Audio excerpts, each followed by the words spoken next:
अध्याय 141 मैं एक अस्थाई हूँ। अनुवादक न्योइबो स्टूडियो, संपादक न्योइबो स्टूडियो।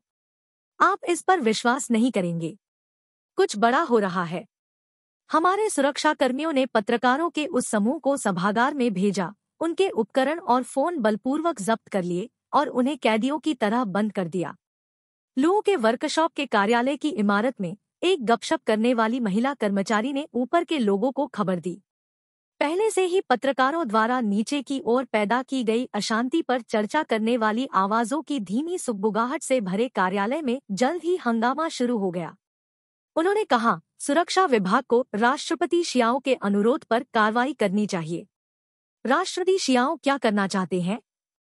स्थिति को देखते हुए वह उन पत्रकारों पर क्रूर बल का उपयोग कर सकते हैं, लेकिन यह केवल विनाशकारी परिणामों के साथ मामले को बढ़ाएगा।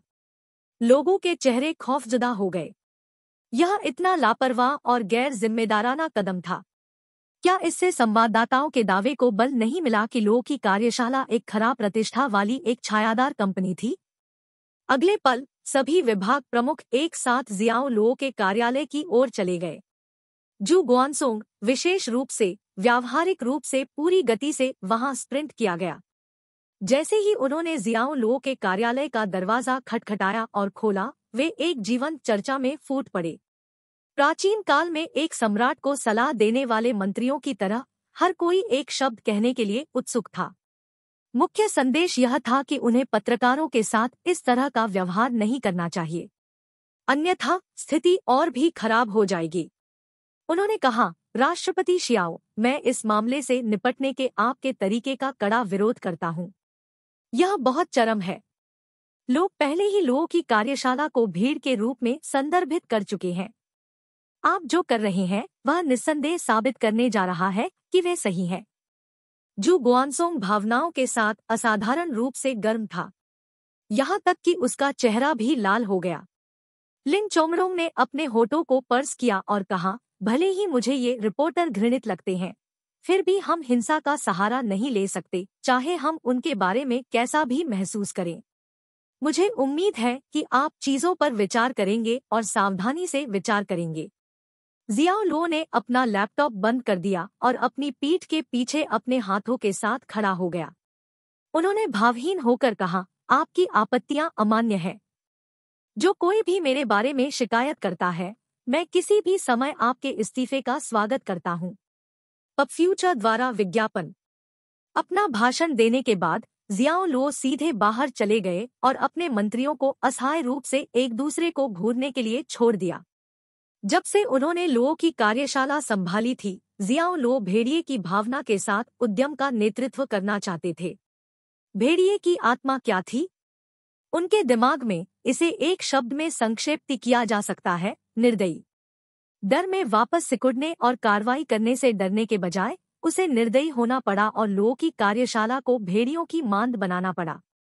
जिसने भी परेशानी पैदा करने की हिम्मत की, उसे कीमत चुकानी पड़ी।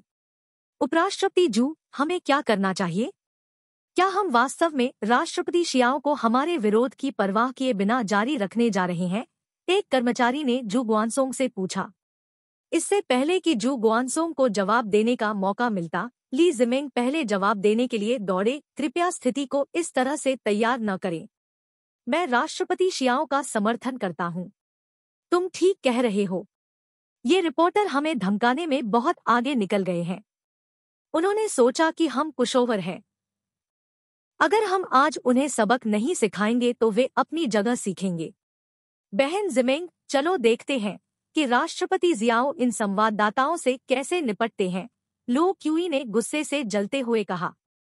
3 लीटर जिमिंग ने सिर हिलाया और लो क्यूई के साथ चला गया। समूह के बाकी लोगों ने जू गुआनसोंग को देखा और उसके निर्णय लेने की प्रतीक्षा की। जू गुआनसोंग ने अपने दांत भींच लिए, एक गहरी सांस छोड़ी और कहा, चलो भी एक नजर डालते हैं। सभी अधिकारियों ने सभागार की ओर मार्च किया। उस समय सभागार विरोध की आवाजों से भर गया था। पीठ ने कहा, आपने बलपूर्वक हमारे उपकरण जब्त कर लिए। मैं इस घृणित कृत्य को दुनिया के सामने उजागर करूंगा। आप हमें बंदी बना रहे हैं। जब मैं यहाँ से बाहर निकलूंगा तो मैं अदालत में आप पर मुकदमा करूंगा। भीड़ कंपनी, आपको निश्चित रूप से आपकी योग्य सजा मिलेगी। बड़े सभागार में जोर जोर से गूंजती हुई शिकायतें गूंज रही थी, फिर भी किसी ने भी जवाबी कार्रवाई की उनकी किसी भी धमकी को कार्रवाई में डालने की हिम्मत नहीं की। विरोध करने वाले एक रिपोर्टर को पीटा गया और उसने एक दांत भी खो दिया था। उनके आसपास के सुरक्षा गार्डों ने काले डंडे पकड़े हुए थे और राक्षसों के झुंड की तरह उन्हें ठंड से देख रहे थे। रिपोर्टर केवल विरोध में चिल्ला सकते थे, लेकिन उनमें कुछ भी करने की हिम्मत नहीं थी। झांग दशा ने जियाओ लुओ के पिछले आदेश का पालन किया। उन्होंने किसी और चीज की परवाह नहीं की और न ही कोई सवाल पूछा। उन्होंने पत्रकारों को ठंड में छोड़ दिया। उन्होंने फेंग वुहेन से यह भी कहा कि वह परेशानी पैदा करने की हिम्मत करने वाले किसी भी व्यक्ति को रोक सकते हैं, यहाँ तक कि अगर निरोध काम नहीं करता है तो उन्होंने उसे हिंसा का उपयोग करने के लिए भी अधिकृत किया। अपने आदेश के अंत में उन्होंने कहा, यह भाई जियाओ से आया था जिसने फेंग वुहेन की सभी हिचकिचाहट को दूर कर दिया। पब फ्यूचर द्वारा विज्ञापन। रिपोर्टर धीरे धीरे शांत हो गए क्योंकि किसी ने उन पर कोई ध्यान नहीं दिया, लेकिन वे अत्यधिक प्यास और भूख में 3 घंटे तक सभागार में इंतजार करते रहे। एक महिला रिपोर्टर आखिरकार इसे बर्दाश्त नहीं कर सकी। वह अपनी सीट से खड़ी हुई और सभागार के दरवाजे की ओर भागी, वहां से निकलना चाहती थी। फेंग वुहेन ने अपनी बाह फैलाई और उसे रोकते हुए कहा, मिस, आपको क्या लगता है कि आप कहाँ जा रहे हैं? रास्ते से हट जाओ। मैं जाना चाहता हूँ। आपको मेरी स्वतंत्रता का उल्लंघन करने का कोई अधिकार नहीं है। महिला रिपोर्टर ने हिम्मत जुटाई और जोर से चिल्लाई, भले ही सामने वाला आदमी एक भारी भरकम साथी था जिसने एक मुक्के से दूसरे रिपोर्टर के दांत को पटक दिया था। फेंग वुहेन ने भौहें सिकोड़ते हुए कहा, ऐसा नहीं हो सकता। राष्ट्रपति शियाओ अभी यहाँ नहीं है। आप में से कोई भी नहीं छोड़ सकता। मैं अब उससे मिलना नहीं चाहता। मैं जाना चाहता हूँ। मेरे रास्ते से हट जाओ। महिला रिपोर्टर अपने दांतों को भींचते हुए चिल्ला रही थी। अरे, क्या आपने सोचा था कि राष्ट्रपति जियाओ सड़क पर कुछ यादृच्छिक आवारा जानवर थे जो आपकी खुशी में आते हैं और जाते हैं? फेंग वुहेन को गांव में एक संकट कहा जाता था। वह गुंडागर्दी का किरदार निभाने में बहुत अनुभवी था, हालांकि उसने कभी भी हमला या बलात्कार जैसा कोई बड़ा अपराध नहीं किया था। एक डाकू की तरह काम करते हुए उन्होंने कहा, चूंकि राष्ट्रपति जियाओ आपको देखने के लिए सहमत हो गए हैं, यह अब आप पर नहीं है कि आप उनसे मिलते हैं या नहीं। FCK वापस ले लो और वहीं रहो। मैं एक अस्थायी व्यक्ति हूँ जिसके पास खोने के लिए कुछ भी नहीं है।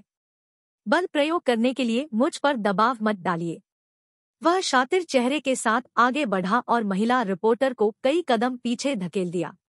आखिरकार वह फेंग वुहेन की गैंगस्टर जैसी उपस्थिति से हार गई और जल्दबाजी में अपनी सीट पर लौट आई। नहीं, आप हमें यहाँ जानबूझकर इंतजार करा रहे हैं। इसे स्पष्ट रूप से कहें तो यह अवैध कारावास है। बाहर निकलने के बाद हम आप पर मुकदमा करेंगे। पूरी दाढ़ी वाला एक पुरुष रिपोर्टर खड़ा हुआ और फेंग वुहेन पर चिल्लाया, हम पर मुकदमा करो। फेंग वुहेन ने जियाओ को एक लुक दिया। शियाओ तुरंत चला गया और दाढ़ी वाले आदमी को कुत्ते की तरह अपनी सीट से फेंग वुहेन तक खींच लिया। आप क्या कर रहे हैं? मैं एक पत्रकार हूँ। तुम पृथ्वी पर क्या कर रहे हो? दाढ़ी वाला आदमी डर गया। वाह! एक और शब्द कहे बिना फेंग वुहेन ने अपना हाथ उठाया जो कैटटेल के पत्ते जितना बड़ा था और रिपोर्टर के चेहरे पर मारा। असाधारण रूप से शानदार झटका ने सभागार में सभी संवाददाताओं के दिल को कांप दिया। वे पूरी गंभीरता से सीधे बैठे थे। दाढ़ी वाले आदमी को थप्पड़ मारने के बाद फेंग वुहेन ने एक की तरह उसका कॉलर पकड़ा और जमकर थूका, मैंने आपको पहले ही बताया था, मैं एक अस्थायी हूँ। मैं किसी भी चीज से दूर जा सकता था, भले ही मैं आपको अपंग कर दूं। तुम्हें यहाँ पकड़ना कुछ भी नहीं है।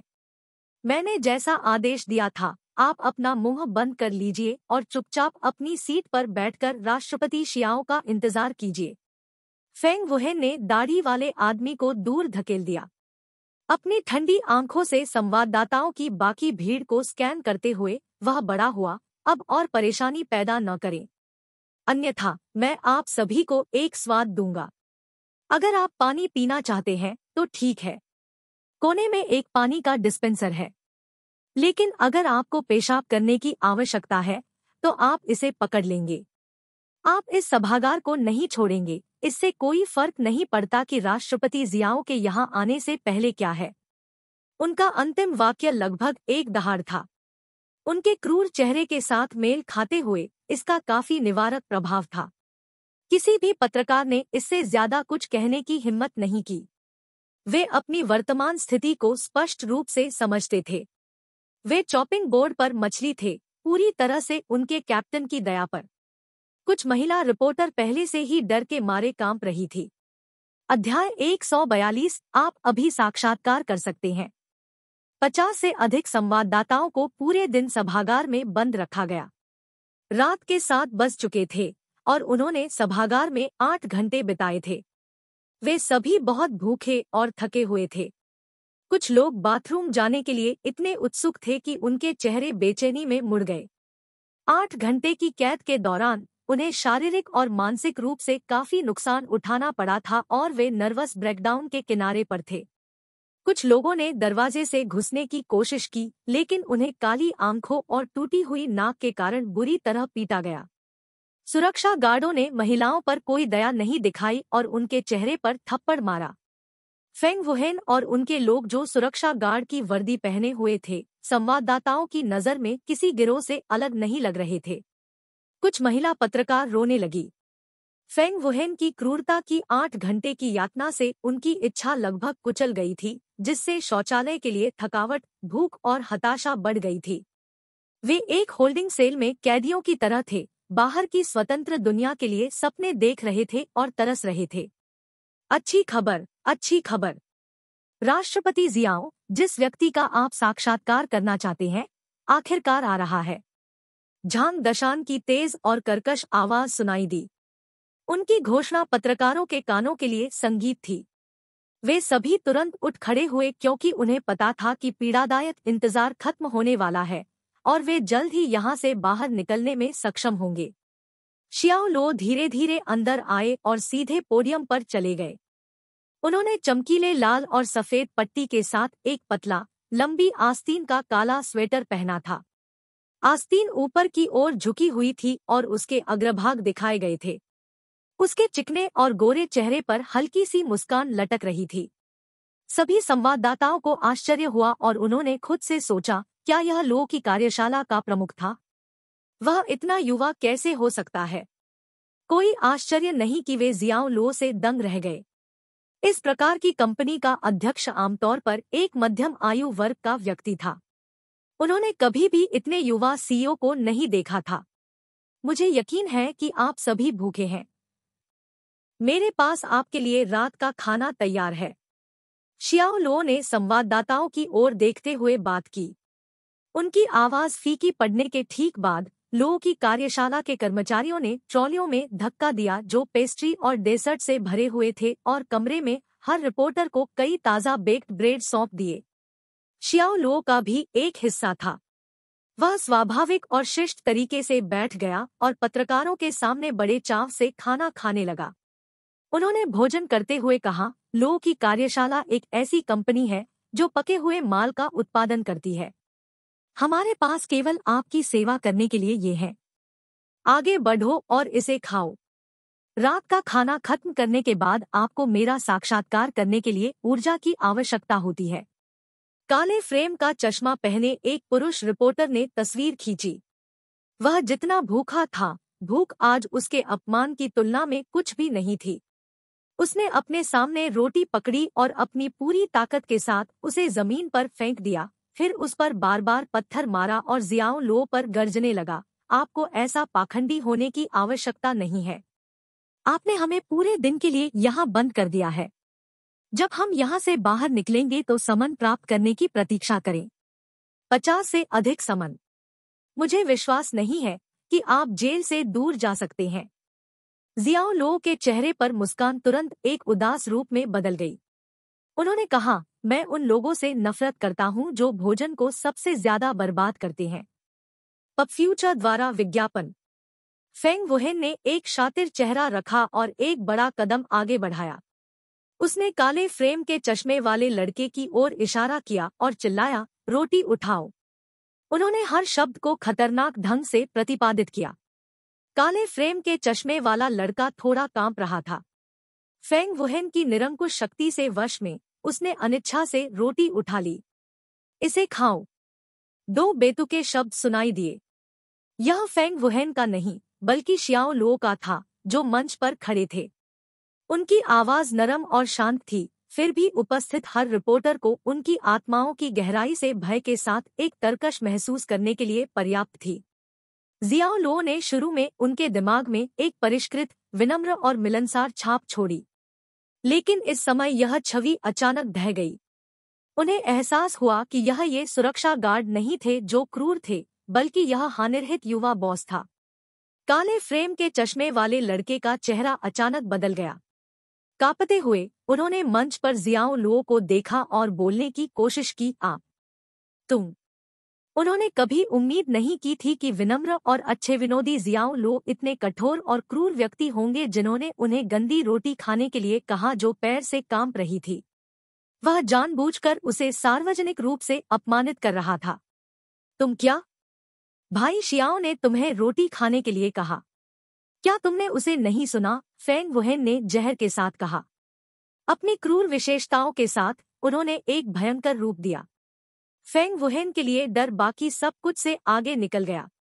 काले फ्रेम के चश्मे वाले लड़के ने उसकी अवहेलना करने की हिम्मत नहीं की और उसके हाथ में गंदी रोटी निगल ली। वह रोया। एक बूढ़ा आदमी इस समय आंसू के लिए यातना दे रहा था। जियाओ लुओ ने फिर से एक मुस्कान डाली और कुछ क्षण पहले अपने अंधेरे आत्म से बहुत अलग व्यक्ति बन गया। पूर्व धूप और सरल था, उत्तरार्ध दुष्ट और निर्दयी था। अन्य संवाददाताओं ने उनकी आंखों से मुलाकात की और रोटी काटने के लिए अपने सिर नीचे करने के लिए जल्दी से चले गए। ऐसा लगता है कि आप वास्तव में भूखे हैं। शियाओ लुओ संतुष्टि में खड़े हो गए और अपना हाथ हिलाया। झांग दशान ने उसे फाइल का एक फोल्डर सौंपा। फाइल में संवाददाताओं की जानकारी का विस्तार से दस्तावेजीकरण किया गया है। झांग दशान ने संवाददाताओं के नामों के आधार पर अपने कनेक्शन के माध्यम से उन्हें इकट्ठा किया। उन्होंने यहाँ डेटा को छांटने की कोशिश करने के अलावा पूरे दिन कुछ और नहीं किया। डिंग जियाओजिन। जियाओ लुओ ने एक नाम की घोषणा की, फिर कहना जारी रखा, डिंग जियाओजिन कौन है? यह मैं हूँ। पब फ्यूचर द्वारा विज्ञापन। एक प्यारी सी दिखने वाली महिला रिपोर्टर अजीब तरह से खड़ी हो गई। आपका गृहनगर हु प्रांत में एन काउंटी है। आपके माता पिता अभी भी जीवित है और आपका एक छोटा भाई अभी भी स्कूल में है। क्या मैंने इसे सही समझा? जियाओ लुओ ने मुस्कुराते हुए उससे पूछा। महिला रिपोर्टर की आंखें चौड़ी हो गई। उसने सहज भाव से सिर हिलाया। जियाओ लुओ ने उसे अनदेखा कर दिया और अगले रिपोर्टर का नाम पढ़ना जारी रखा। लू देहुआ, तुम्हारा घर है प्रांत के तियान शहर में है। आपका 6 साल का बेटा है। लू जिन्युआन, आप जियांगचेंग के तांग काउंटी से हैं। गोंग लिली, आप शान प्रांत के हेहुआ काउंटी से हैं। जिन पत्रकारों के नाम का उल्लेख किया गया था, उनके घर के सटीक पते और परिवार के सदस्यों के साथ वे एक पल में पीले पड़ गए। भले ही जियाओ लुओ का स्वर धमकी भरा नहीं था, लेकिन उन्हें खतरे और आतंक की एक अवर्णनीय भावना महसूस हुई। जियाओ लुओ ने 1 दर्जन से अधिक संवाददाताओं की पृष्ठभूमि को जोर से पढ़ा, फिर एक धमाके के साथ फोल्डर को बंद कर दिया। उसकी बाज जैसी आंखों ने कमरे को ठंडे से बहा दिया और कहा, अब आप मेरा साक्षात्कार कर सकते हैं। उसने झांग दाशान का सामना करने के लिए अपना सिर घुमाया और कहा, उनकी समानता उन्हें वापस कर दो। ठीक है। आदेश के बाद झांग दशान चुपचाप बाहर भाग गया। इसके तुरंत बाद वह संवाददाताओं के माइक्रोफोन, कैमरे और सेलफोन वापस लाए। हालांकि रिपोर्टर वहीं खड़े रहे जहां वे गतिहीन थे, एक दूसरे को खाली घूर रहे थे। साक्षात्कार? वे उसका साक्षात्कार कैसे करेंगे? उनके घर के पते और परिवार के सदस्यों को दूसरी तरफ से चेक आउट किया गया। यह स्पष्ट रूप से धमकी थी। फिलहाल वे एक बात से आश्वस्त थे, जो लो की कार्यशाला थी जिसे वास्तव में अंडरवर्ल्ड द्वारा समर्थित किया गया था। पत्रकार आमतौर पर गर्व से फूले हुए होते थे और सितारों या अमीर टाइकून की परवाह नहीं करते थे। उन्हें यहाँ तक भरोसा था कि अगर वे चाहें तो किसी भी सार्वजनिक हस्ती को हटा सकते हैं। लेकिन जब अंडरवर्ल्ड की बात आती थी तो वे अपने दिल की गहराई से डरते थे। अंडरवर्ल्ड का कोई सिद्धांत नहीं था। अगर वे गांतरों को नाराज करते थे तो उन्हें प्रतिशोध के लिए तैयार रहना पड़ता था। नहीं नहीं, हम अब आपका इंटरव्यू नहीं लेंगे। राष्ट्रपति शियाओ, मैं वादा करता हूं, किसी भी प्रमुख मीडिया आउटलेट पर लो की कार्यशाला के बारे में कोई नकारात्मक खबर नहीं होगी। हाँ हाँ, लो की कार्यशाला की रोटी मानक तक है और स्वादिष्ट स्वाद लेती है। हमने खुद इसका नमूना लिया। यह टेस्ट बड्स की तुलना में बहुत बेहतर है। हम आपकी श्रेष्ठता को पहचानने के लिए बहुत उथले हैं। राष्ट्रपति शियाओ एक उदार और उदार व्यक्ति हैं। हमें उम्मीद है कि आप हम जैसे लोगों पर गुस्सा नहीं करेंगे। स्वीकार। सभी रिपोर्टर अपने ऊंचे घोड़ों से उतरे और जियाओ लो पर माफी मांगते हुए मुस्कुराए। उनकी नजरों में जियाओ लो एक गिरोह का प्रमुख था जो लोगों को उन साधनों से नुकसान पहुंचाएगा जो वे कभी भी अपमान नहीं कर सकते थे। वे अब चेन जियानबाई की बात सुनने और परेशानी की तलाश में लो की कार्यशाला में आने के बारे में गहराई से पछतावा कर रहे थे। अंत में वे अपनी ही खुदाई के एक गड्ढे में गिर गए। अध्याय 143 काले और सफेद। कुछ लोग विरोधाभासी थे। यदि आप भीड़ में नहीं थे तो वे आपको डकैत के रूप में बदनाम करते रहे।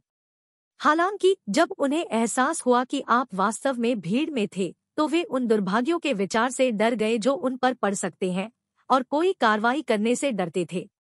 जाहिर है, ये रिपोर्टर ठीक ऐसे ही लोग थे।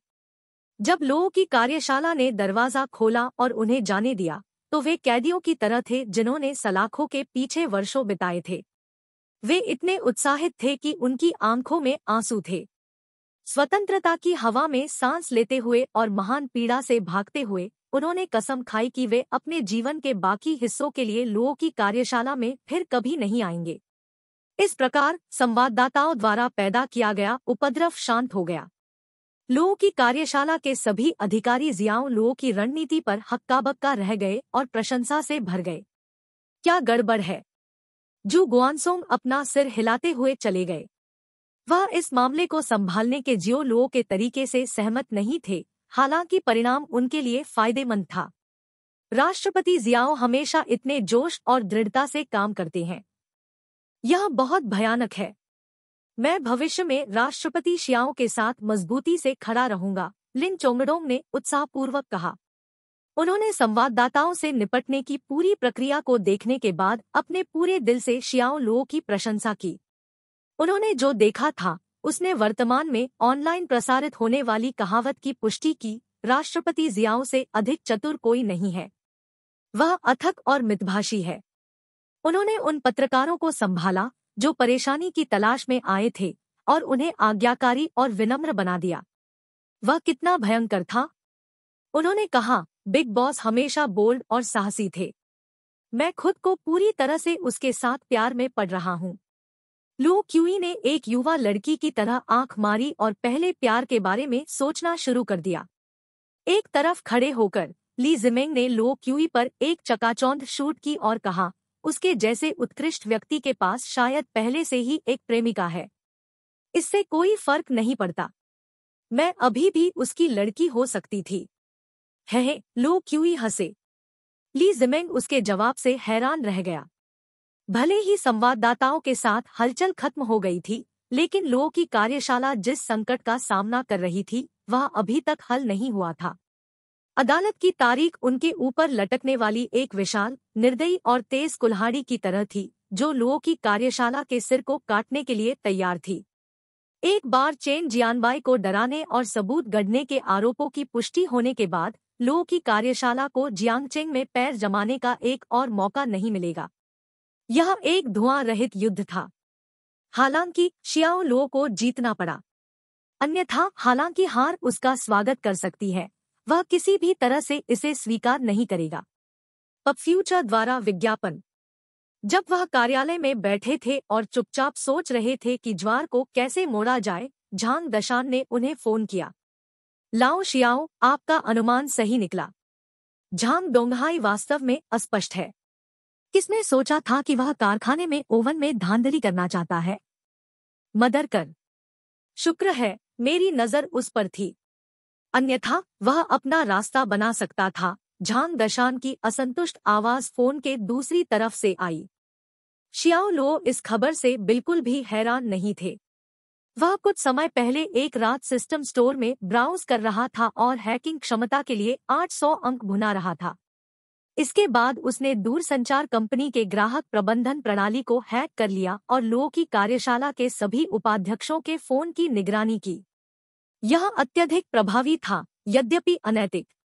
पत्रकारों के हंगामे से एक दिन पहले उन्होंने झांग डोंगहाई और फांग चांगलेई के बीच बातचीत सुनी थी। इस प्रकार उन्होंने झांग दशान को झांग डोंगहाई पर नजर रखने के लिए कहा था।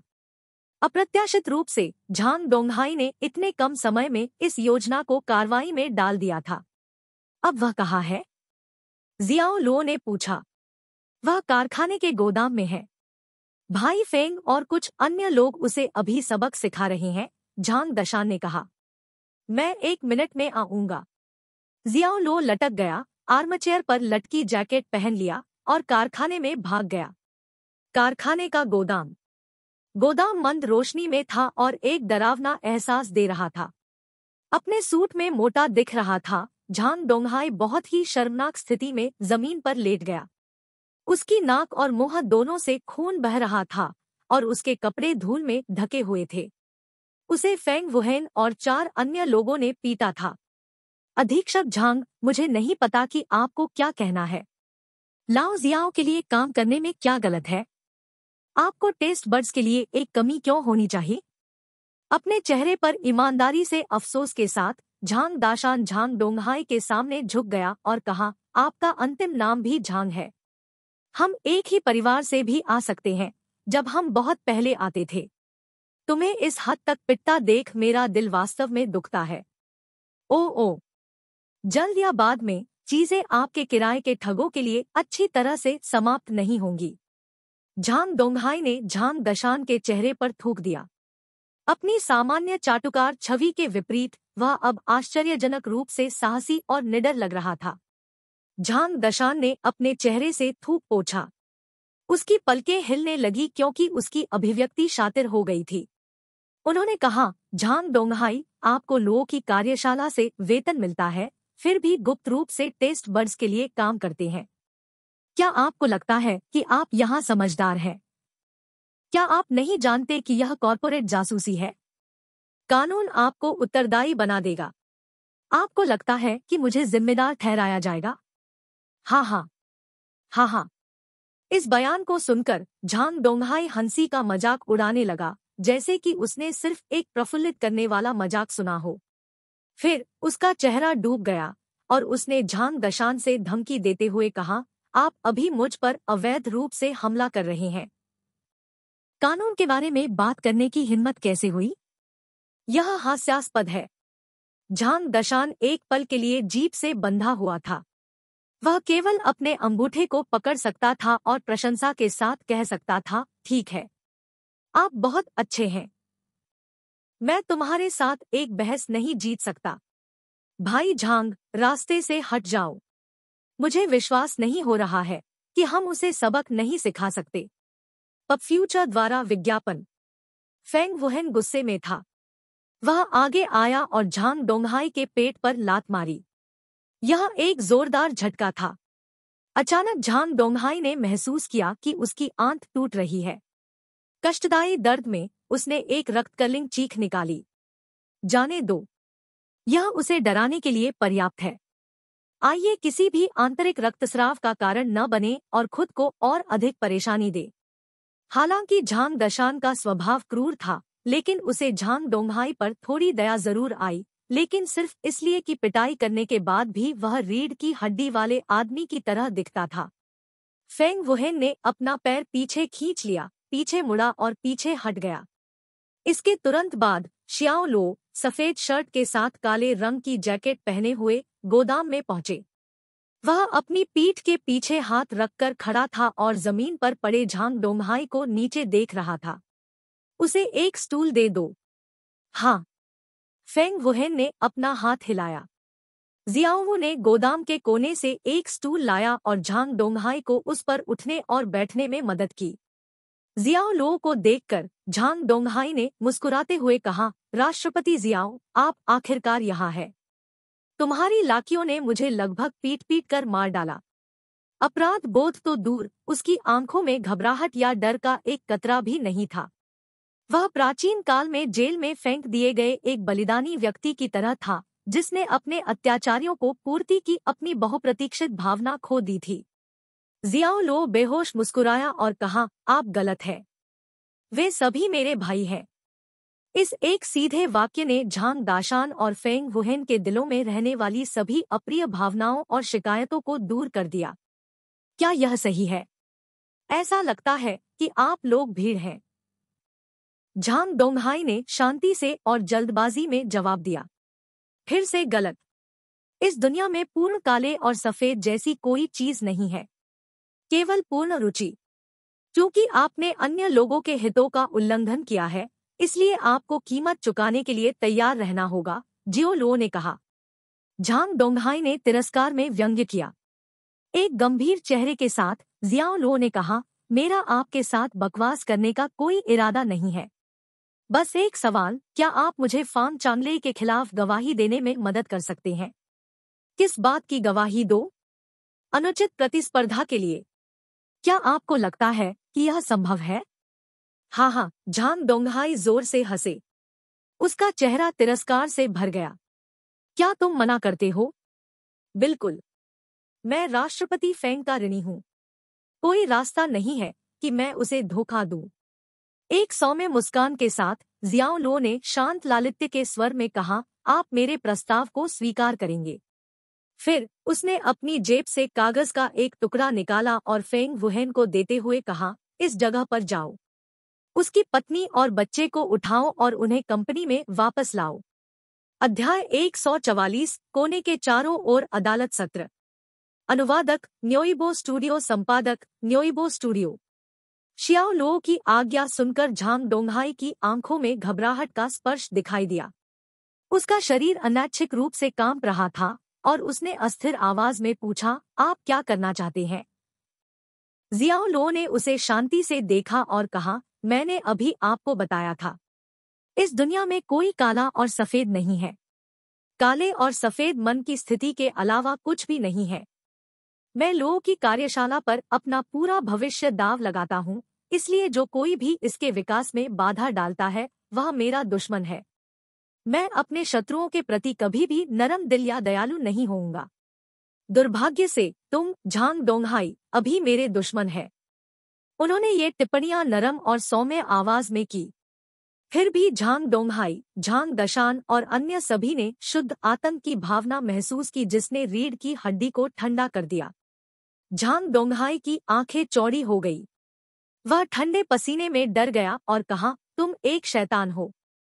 उसकी आवाज कर्कश थी। वह जानता था कि जियो लो उसके परिवार का उपयोग करके उसे धमकी दे रहा था।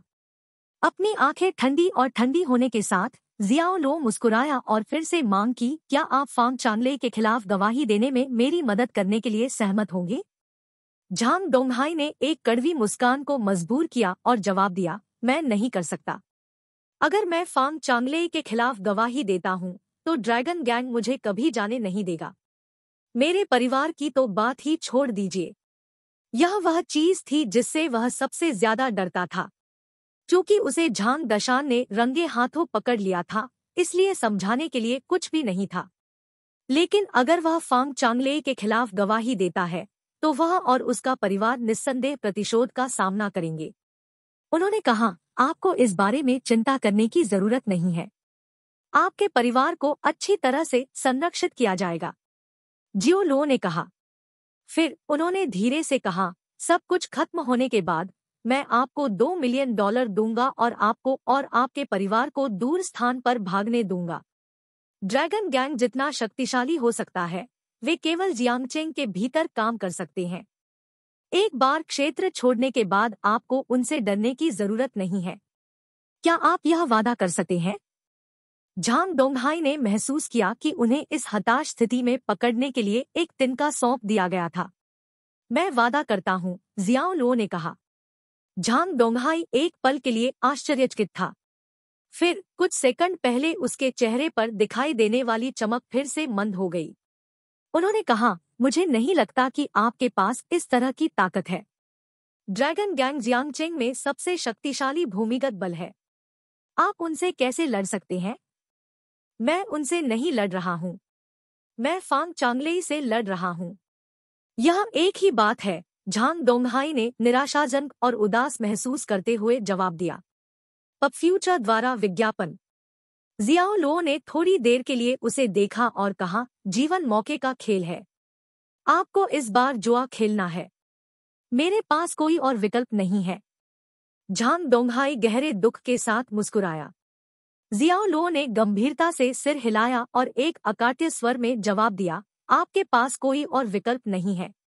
झांग डोंगहाई ने अपने सिर को एक मुर्गे की तरह लटका दिया जो एक मुर्गा लड़ाई हार गया था। फिर इसे एक बार फिर उठाया और फिर से पूछा, राष्ट्रपति जियाओ, क्या आप भीड़ का हिस्सा हैं या नहीं? शियाओ लो ने संवाददाताओं की उथल-पुथल को संभाला था और अपने परिवार को धमकी दी थी। इस आचरण ने झांग डोंगहाई को विश्वास दिलाया कि जियाओ लो एक अंडरवर्ल्ड व्यक्ति था। चाहे कुछ काला या सफेद हो, यह उस प्रतिद्वंद्वी पर निर्भर करता है जिसका मैं सामना कर रहा हूँ, जियाओ लो ने शांत आवाज में जवाब दिया। मैं समझता हूँ।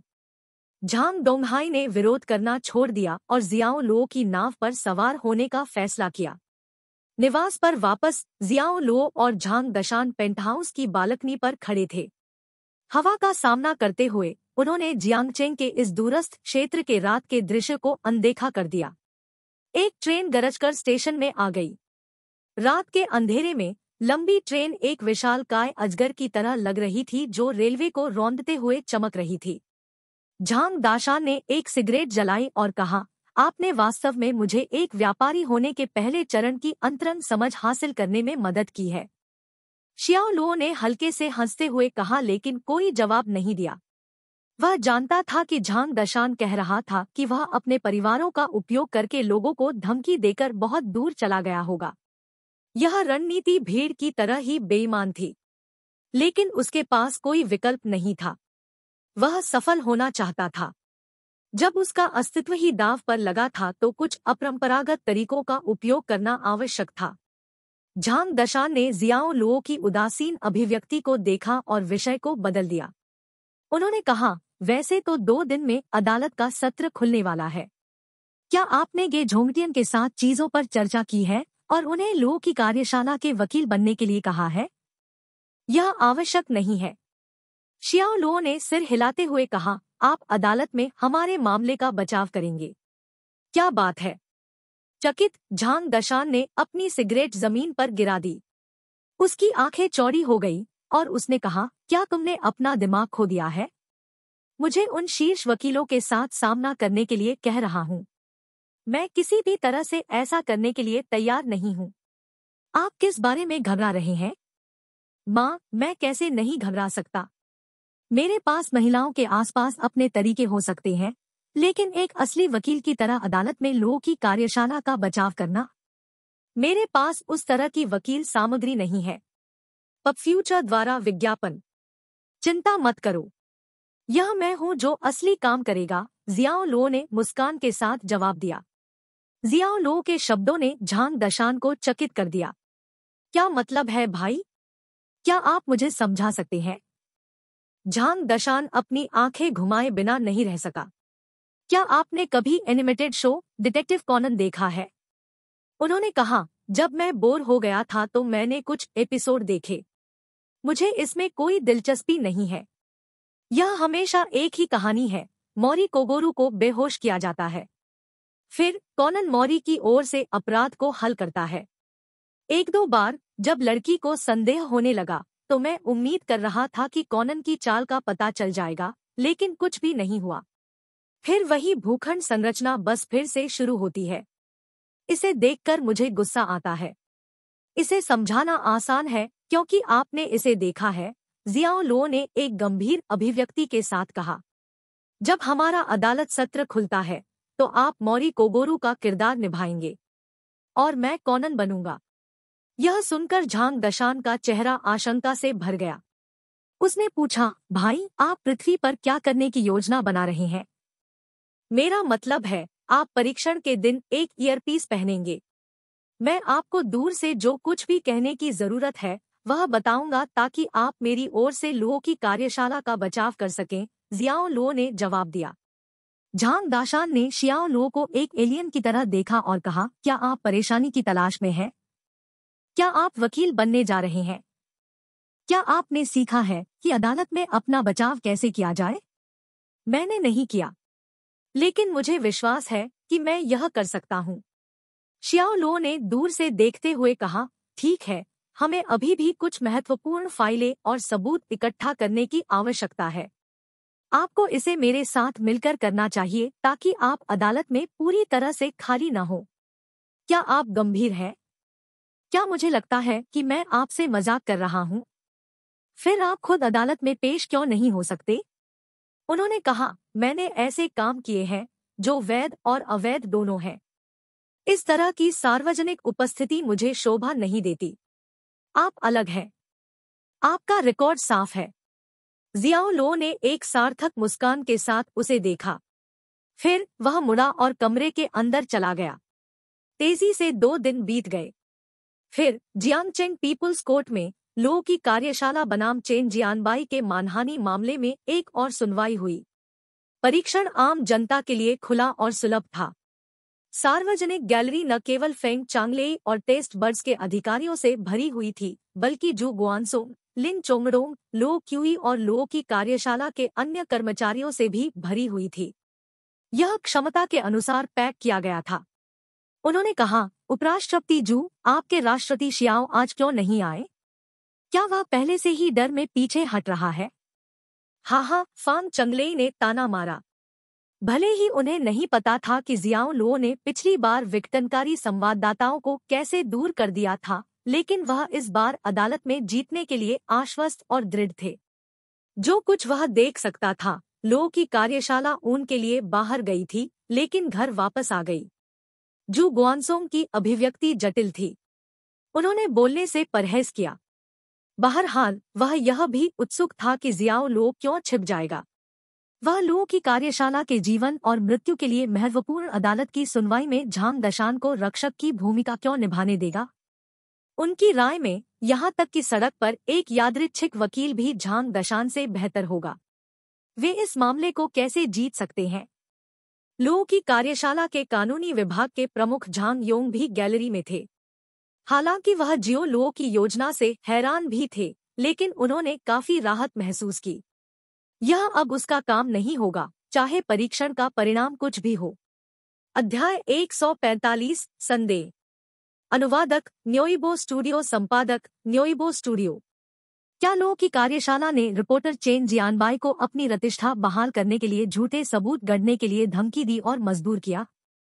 या क्या चेन जियानबाई ने जानबूझकर तथ्यों को तोड़मरोड़ कर पेश किया और लो की कार्यशाला को बदनाम करने के लिए फर्जी खबरें प्रकाशित की? जियांगचेंग टीवी स्टेशन अब इस मामले को एक बार और सभी के लिए निपटाने के लिए सार्वजनिक परीक्षण का लाइव प्रसारण ला रहा है। जियांगचेंग टीवी स्टेशन पूरे सार्वजनिक परीक्षण का प्रसारण कर रहा था, और वे केवल एक ही नहीं थे। विभिन्न अन्य प्रमुख मीडिया समाचार आउटलेट भी इस कार्यक्रम के लिए अपने लाइव अपडेट पेज लॉन्च कर रहे थे। इस घटना की बदनामी न केवल पूरे जियांगचेंग में फैल गई थी, बल्कि पूरे हुआ राष्ट्र में एक तूफान की तरह फैल गई थी। जिन लोगों ने पहले लो की कार्यशाला के बारे में कभी नहीं सुना था, वे अब कंपनी के अस्तित्व के बारे में बहुत जागरूक थे। इंटरनेट पर चर्चाएं विशेष रूप से गर्म थी। कहने की जरूरत नहीं है, यह वह रिपोर्टर चेन है जो ध्यान आकर्षित करने के लिए लो की कार्यशाला को बदनाम करने के लिए नकली समाचार बना रहा है। मैं लो की कार्यशाला का समर्थन कर रहा हूँ। यह बकवास है। मुझे लगता है कि लो की कार्यशाला ने कुछ बुरा काम किया है, और अब वे इससे लाभ उठाने की कोशिश कर रहे हैं। यह ठीक वैसा ही है जैसे जब निंदनीय महिला हस्तियां पेपराजी द्वारा शीर्ष पर सोते हुए पकड़ी जाती है, फिर नाटक करती है कि कुछ नहीं हुआ और अपनी प्रतिष्ठा की रक्षा के लिए मुकदमों का उपयोग करें। यह बहुत घृणित है। सार्वजनिक चर्चा में एक राय रखना ठीक है, लेकिन क्या आप कीबोर्ड योद्धा बहस करना बंद कर सकते हैं, शांत हो सकते हैं और लाइव प्रसारण देख सकते हैं? सभी पक्षों के साथ साथ कई तटस्थ दलों के लिए मुखर समर्थन था। क्यूक्यू न्यूज के टिप्पणी अनुभाग में थ्रेड्स की संख्या पहले से ही हजारों में थी। यह घटना जल्दी से दिन के सबसे गर्म विषय में विकसित हो गई थी। हुआए विश्वविद्यालय पब फ्यूचर द्वारा विज्ञापन। हुआंग रोरान अपने छात्रावास के कमरे में था, अपने रूममेट्स में से एक के लैपटॉप को आश्चर्य से घूर रहा था। रूममेट विशेष रूप से वर्तमान मामलों में रुचि रखता था। चेन जियानबाई के खिलाफ लुओ की कार्यशाला के सार्वजनिक परीक्षण का 16 इंच की स्क्रीन पर सीधा प्रसारण किया जा रहा था। हुआंग रोरान के पास सुंदर बाल, लंबी और चिकना भौहें और एक भव्य नाक थी। उसके जेड जैसे गाल थोड़े गुलाबी हो गए। उसने कभी भी जियो लुओ के दोस्त झांग दशान को एक सार्वजनिक परीक्षण के लाइव प्रसारण पर देखने की उम्मीद नहीं की थी। जब से जियाओ लुओ ने हुआए को किसी के लिए एक शब्द के बिना छोड़ दिया था जिसमें खुद चू यू और उनके अंग्रेजी प्रमुख साथी शामिल थे, वे उत्सुकता से उसके ठिकाने की खबर पर नजर रख रहे थे। लाइव प्रसारण के दौरान वीडियो स्क्रीन पर झांग दशान की उपस्थिति निस्संदेह जियाओ लुओ को खोजने की कुंजी थी। लुओ की कार्यशाला। हुआंग रोरान ने वाक्यांश को खुद को फुसफुसाया, 2 शब्दों को अपनी स्मृति में एम्बेड किया। चोंगशान हाउस। चू युनशियोंग और गे झोंगतियान एक सोफे पर बैठे थे और जियांगचेंग चैनल देखते हुए चाय की चुस्की ले रहे थे। चू युनशियोंग ने अपना सिर घुमाकर पूछा, झोंगतियान, क्या आप जानना चाहेंगे कि लुओ ने पत्रकारों के समूह के साथ कैसे व्यवहार किया जो उसे परेशानी पैदा कर रहे थे? गे झोंगतियान ने चाय की एक छोटी सी चुस्की ली और फिर अपना चाय का कप नीचे रख दिया। मुझे विवरण जानने में खुशी होगी। उन्होंने साक्षात्कार के लिए उनके अनुरोध को स्वीकार कर लिया और सभागार में सभी संवाददाताओं को इकट्ठा किया। फिर उन्होंने उन्हें बिना कुछ सोचे पूरे दिन वहां फंसे रहने दिया। उस समय के दौरान, क्योंकि वे लुओ की कार्यशाला के कर्मचारी नहीं थे, उन्हें सभागार में प्रवेश करने या बाहर निकलने से रोक दिया गया था और उनकी चिंता में इंतजार करने के लिए मजबूर किया गया था। क्या आपको नहीं लगता कि यह अनैतिक है? जब उन्होंने पत्रकारों के खिलाफ शियाओ लुओ द्वारा उठाए गए कदमों के बारे में बात की तो चू युनशियोंग अपनी हंसी को रोक नहीं सके। उन्होंने उम्मीद नहीं की होगी कि शियाओ लुओ इस तरह के कठोर कदम उठाने का दुस्साहस करेंगे। हालांकि यह एक ग्लैमरस कदम नहीं था, लेकिन यह निर्विवाद रूप से प्रभावी था। यह बहुत दूर जा रहा है, गे झोंगटियन ने सदमे से पीला जवाब दिया। लेकिन मैं इस बारे में उत्सुक हूं कि पत्रकारों ने बाहर निकलने के बाद अपनी स्वतंत्रता के उल्लंघन के लिए उन पर मुकदमा क्यों नहीं किया? चू युनशियोंग ने खुशी से जवाब दिया, इससे पहले कि वह उन्हें मुक्त होने दे, लुओ ने पहले से ही उनके पति और परिवार के सदस्यों पर पूर्ण पृष्ठभूमि की जांच की थी। यहाँ तक कि उन्होंने उनके सामने यह सारी जानकारी पढ़कर सुनाई, इसलिए वे सभी डरे हुए थे। उन्होंने उसके बाद लुओ की कार्यशाला के बारे में कुछ भी नकारात्मक लिखने की हिम्मत नहीं की, इसलिए लुओ पर मुकदमा करने का सवाल ही नहीं है। उन्होंने कहा, शियाओ लुओ धमकियों और धमकियों का इस्तेमाल कर रहे हैं। यह अवैध है, आप जानते हैं, जी झोंगटियन ने अपनी भौं को झुकाते हुए बताया। चू युनशियोंग ने अस्वीकृति में अपना सिर हिला दिया। ओह, आपकी बात सुनो, आप बस बहुत अनम्य है। कभी कभी एक निश्चित उद्देश्य को प्राप्त करने के लिए आपको इस प्रकार के चरम उपाय करने की आवश्यकता होती है। देखो, भले ही वे अभी तक स्पष्ट नहीं हैं, लेकिन उनके पक्ष में पहले से ही कुछ सूक्ष्म बदलाव हुए हैं। मुझे नहीं लगता कि लुओ की कार्यशाला विजयी होगी, गे झोंगतियान ने गंभीरता से कहा। मैंने पहले भी फू हेयू के साथ तलवारें पार की है। वह शब्दों के साथ बहुत अच्छा है और सच्चाई को अपने सिर पर मोड़ने की उसकी क्षमता कुछ ऐसी है जिसकी मैं बराबरी नहीं कर सकता। अब जब लुओ की कार्यशाला में एक उचित वकील भी नहीं है, तो वे इस मुकदमे को हार जाएंगे। पब फ्यूचर द्वारा विज्ञापन। चू युनशियोंग सभी मुस्कुरा रहे थे क्योंकि उन्होंने अपनी गर्म चाय का कप उठाया और एक घूंट लेते हुए कहा, ठीक है, क्या आप सिर्फ परेशान महसूस नहीं कर रहे हैं क्योंकि लो ने आपको लो की कार्यशाला का प्रतिनिधित्व उनके वकील के रूप में करने के लिए नहीं कहा था? अपने आंतरिक विचारों को इस प्रकार उजागर करने के साथ ये झोंगटियन का बुजुर्ग चेहरा लाल हो गया। वह इस मामले के लिए अपना होमवर्क कर रहा था, इंतजार कर रहा था कि जियाओ लो उसे बोर्ड पर कूदने के लिए कहे। आखिरकार चू युनशियोंग ने इस युवा व्यक्ति को अत्यधिक माना, इसलिए वह भी मदद का हाथ बढ़ाना चाहता था।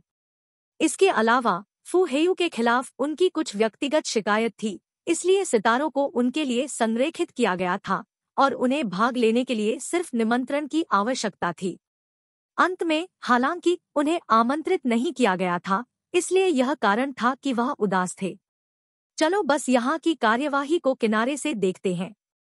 चू युनशियोंग ने अपनी चाय की प्याली नीचे रखते हुए गहरी आह भरी। तभी जियाओ लो एक कैफे में बैठा था जो कोर्टहाउस से बहुत दूर नहीं था। उन्होंने एक कॉफी का आदेश दिया था, अपना लैपटॉप खोला था और टीवी स्टेशनों की वेबसाइट को खींच लिया था जहां सार्वजनिक परीक्षण प्रसारित हो रहा था। उन्होंने सफेद रंग में स्लिम फिटिंग कैजुअल सूट पहना था और सीधे अपनी कुर्सी पर बैठे थे। उनके गले में एक हेडसेट घूम रहा था जो उन्हें वास्तविक समय में झांग दशान से जोड़ता था। ऑफिसर गु, क्या आपका मुझे इस तरह देखना ठीक है? उन्होंने वीडियो की गुणवत्ता और अपने हेडसेट की मात्रा को समायोजित किया, फिर अपने सामने बैठी महिला को देखने के लिए अपना सिर उठाया।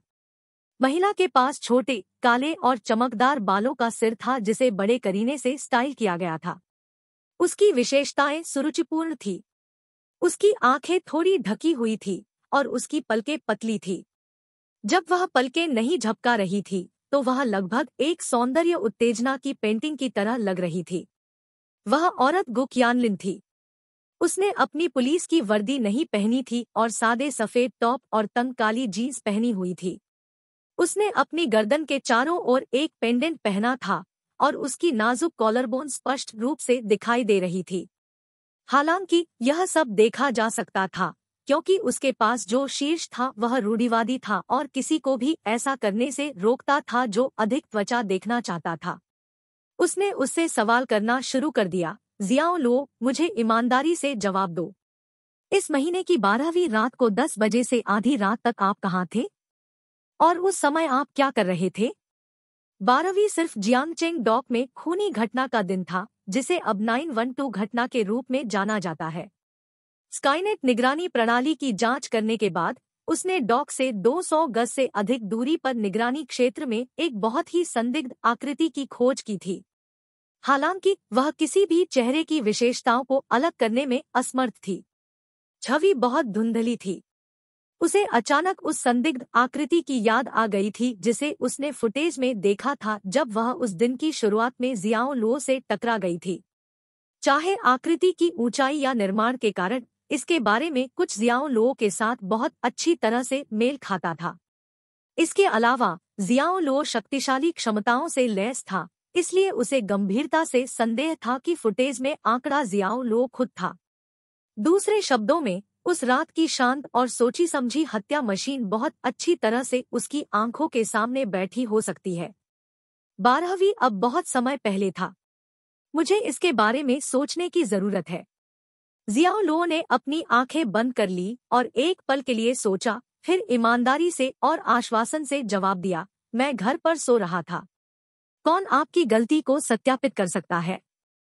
मैं अकेला हूँ और हालांकि मेरे पास एक दोस्त है जो मेरे साथ रहता है, मुझे लगता है कि उस विशेष दिन वह बार में पूरी रात शराब पीने के लिए बाहर रहा, इसलिए मुझे नहीं लगता कि कोई भी साबित कर सकता है कि मैं वहां था। शियाओ लो ने अपना सिर हिलाते हुए कहा। गु क्यानलिन थोड़ा उत्तेजित महसूस कर रहा था। उसे विश्वास नहीं हुआ कि जियाओ लो ने क्या कहा, लेकिन वह अपने सूक्ष्म अभिव्यक्तियों से किसी भी सुराग का पता नहीं लगा सकी जो यह बताती है कि वह झूठ बोल रहा था। वह यह निर्धारित करने में असमर्थ थी कि उस दिन का आंकड़ा वास्तव में जियाओ लो था या नहीं। मेरे पास अभी भी करने के लिए चीजें हैं, इसलिए आप जैसा चाहे कर सकते हैं, अधिकारी गु। यह कहते हुए शियाओ लो थोड़ा मुस्कुराया। फिर उसने अपना हेडसेट लगाया। सार्वजनिक परीक्षण आधिकारिक तौर पर शुरू हो गया था। अध्याय 146, शब्दों की लड़ाई। अनुवादक न्योइबो स्टूडियो, संपादक न्योइबो स्टूडियो। शानदार अदालत के अंदर, जो एक गरिमापूर्ण हवा से भरा था, उपस्थित सभी लोग बहुत गंभीर थे। पीठासीन न्यायाधीश और 2 अन्य न्यायाधीश ऊंचे बैठे थे। उसके बाद न्यायाधीश के क्लर्क और सहायक थे, और अंत में ठंडे और गंभीर जमानतदार। वादी और प्रतिवादी को कमरे के दोनों किनारों पर स्थापित किया गया था। उनकी स्थिति ने कमरे में सभी को यह स्पष्ट कर दिया कि वे विपक्ष में थे। यह सुनवाई यह निर्धारित करने में महत्वपूर्ण भूमिका निभाएगी कि न्याय का तराजू किस दिशा में जाएगा। झांग दशान, ली जिमिंग और एक अन्य महिला सहायक वादी की मेज पर बैठे। यह पहली बार था जब वह एक अदालत में था, और अब वह एक कानूनी वकील की भूमिका निभा रहा था, इसलिए कोई रास्ता नहीं था कि वह नर्वस न हो। हालांकि वह अपने कान में जियाओ लो की आवाज सुन सकता था, जिसने उसकी भावनाओं को स्थिर करने में मदद की, और वह गहरी सांस ले रहा था, खुद को शांत करने का प्रयास कर रहा था। फू हेयू स्पष्ट गोरी त्वचा वाला एक वकील था, और उसने अपने लंबे और पतले फिगर के ऊपर एक पतला, सीधा सूट पहना था। उसकी आंखों के बीच का अंतर औसत व्यक्ति की तुलना में व्यापक था, जिसने उसे एक बेईमान और फिसलन भरा रूप दिया। वह प्रतिवादी की मेज पर आत्माश्वस्त रूप से बैठा था, उसकी आंखें सीधे आगे देख रही थी, और एक प्राकृतिक आत्मविश्वास फैला रही थी। चेन जियानबाई उसके बगल में बैठी थी, किसी ऐसे व्यक्ति की तरह बिल्कुल नहीं देख रही थी जिस पर मुकदमा दायर किया जा रहा था। उनका रवैया थोड़ा नरम था, और वह अभी भी लापरवाही से एक धुन गुनगुना रहे थे। जब झांग दशान ने उसकी ओर देखा, तो उसने उत्तेजक इशारे में एक उंगली को अपने गले में खींच लिया। लानत है। झांग दशान जिस नंबर 1 चीज को बर्दाश्त नहीं कर सकता था, वह इस तरह के ताने थे, और अगर शियाओ लो ने उसे रुकने के लिए नहीं कहा होता, तो वह चेन जियानबाई के खिलाफ लड़ने के लिए खड़ा होता। हालांकि चांदी की परत यह थी कि चेन जियानबाई के उकसावे ने उन सभी घबराहट को मिटा दिया था जो उन्होंने महसूस की थी। कैफे के अंदर बुकियानलिन आश्चर्य से जियाओ लो को चुप कर रहा था, क्योंकि उसने पूछा, आप क्या कर रहे हैं? पब फ्यूचर द्वारा विज्ञापन। उसने महसूस किया कि जियाओ लो लंबी दूरी की कॉल के माध्यम से अदालत कक्ष में किसी से बात कर रहा था। जियाओ लो ने अपना हेडसेट नीचे उतारा, उसे देखने के लिए अपना सिर उठाया, और जवाब दिया, अधिकारी गु, क्या मैं अब कानून तोड़ रहा हूँ? नहीं। चूंकि मैं नहीं हूँ, कृपया मुझे परेशान करना बंद करें, ठीक है? धन्यवाद, जियाओ लो ने निष्क्रिय रूप से जवाब दिया। तुम पुलिस बल के एक कुलीन सदस्य के रूप में गु कियानलिन को कुछ हद तक गर्व था, और वह जियाओ लो के उसके प्रति उदासीन रवैये पर बेहद नाराज महसूस करती थी। हालांकि वह अंत में अपनी भावनाओं को दबाने में कामयाब रही और उसे हाथ हिलाया। यह दर्शाता है कि उसे उस पर ध्यान देने की आवश्यकता नहीं थी, लेकिन उसका भी छोड़ने का कोई इरादा नहीं था। एक कप कॉफी ऑर्डर करते हुए उसने अपना हैंडफोन निकाला और कैफे के वाईफाई से कनेक्ट किया, फिर सार्वजनिक परीक्षण के लाइव प्रसारण के साथ पृष्ठ में प्रवेश किया। वह देखना चाहती थी कि जियाओ लो आखिरकार क्या कर रहा था। यह अदालत अब लो की कार्यशाला के मामले की सुनवाई शुरू करेगी, जिसमें कंपनी की प्रतिष्ठा को धूमिल करने के लिए झूठी खबर प्रकाशित करने के लिए चेन जियानबाई पर मुकदमा चलाया गया है। यदि वादी और प्रतिवादी के पास कोई अतिरिक्त बयान देना है, तो आप अब ऐसा कर सकते हैं। अदालत के मुकदमे पर से पर्दा उठते ही पीठासीन न्यायाधीश की औपचारिक आवाज विशाल अदालत कक्ष में गूंज उठी। फू हेयू खड़े होने और बोलने वाले पहले व्यक्ति थे। पीठासीन न्यायाधीशों, पहले मुकदमे में हमारा रुख यह है कि वादी ने मेरे मुवक्किल को धमकी दी है और आम जनता को धोखा देने और कंपनी की प्रतिष्ठा को वापस पाने के प्रयास में एक नकली रिकॉर्डिंग की है। यह एक फ्रेम अप है, यह मानहानि है, और यह हमारे हुआ राष्ट्र के कानूनों के लिए एक स्पष्ट अवहेलना को दर्शाता है। उन्होंने ऐसा कहा जैसे वह एक उचित कारण के लिए दृढ़ थे। झांग दाशान को जियाओ लो से संकेत मिला और जोर से खंडन किया, आप अपने निराधार आरोपों से सच्चाई को विकृत नहीं कर सकते। यदि आप दावा करते हैं कि हमें प्रतिवादी को डराने के माध्यम से रिकॉर्डिंग मिली, तो मैं आपसे यह पूछता हूँ, आपके पास क्या सबूत है कि हमने उसे धमकी दी, या यह सब आपकी अपनी धारणाओं पर आधारित है? ना। जू गुआनसोंग, लिन चोंगडोंग, झांग योंग और अन्य ने अनजाने में आश्चर्य का रोना छोड़ दिया। उन्होंने मन ही मन सोचा कि यह झांग दशान काफी सक्षम था शब्दों की इस सीधी लड़ाई के साथ इस भयंकर रस्साकशी को शुरू करने के लिए। फू हेयू ने धीरे से कहा, बेशक यह मेरी अपनी धारणा नहीं है। पहले मुकदमे के दौरान हमने पहले ही पीठासीन न्यायाधीश को एक शव परीक्षण रिपोर्ट सौंप दी है। यह साबित करता है कि 20 मार्च को लो की कार्यशाला स्टोर में मरने वाले बूढ़े व्यक्ति की मृत्यु का कारण अत्यधिक मात्रा में परिरक्षकों का अंतर्ग्रहण था, जिसके कारण कार्डियोवैस्कुलर और सेरेब्रोवास्कुलर रोड़ा के कारण अचानक मृत्यु हो गई। यह निर्विवाद तथ्य है। इसलिए मेरे मुवक्किल ने जो खबर दी वह सच है, न कि एक खाली मनगढ़ंत, और निश्चित रूप से वादी की प्रतिष्ठा को बदनाम करने के लिए नहीं लिखा गया है जैसा कि वे दावा करते हैं। वह बस एक रिपोर्टर के रूप में अपने कर्तव्यों का पालन कर रहे हैं, व्यापक जनता को सच्चाई की रिपोर्ट कर रहे हैं और हमारे सम्मान के योग्य हैं।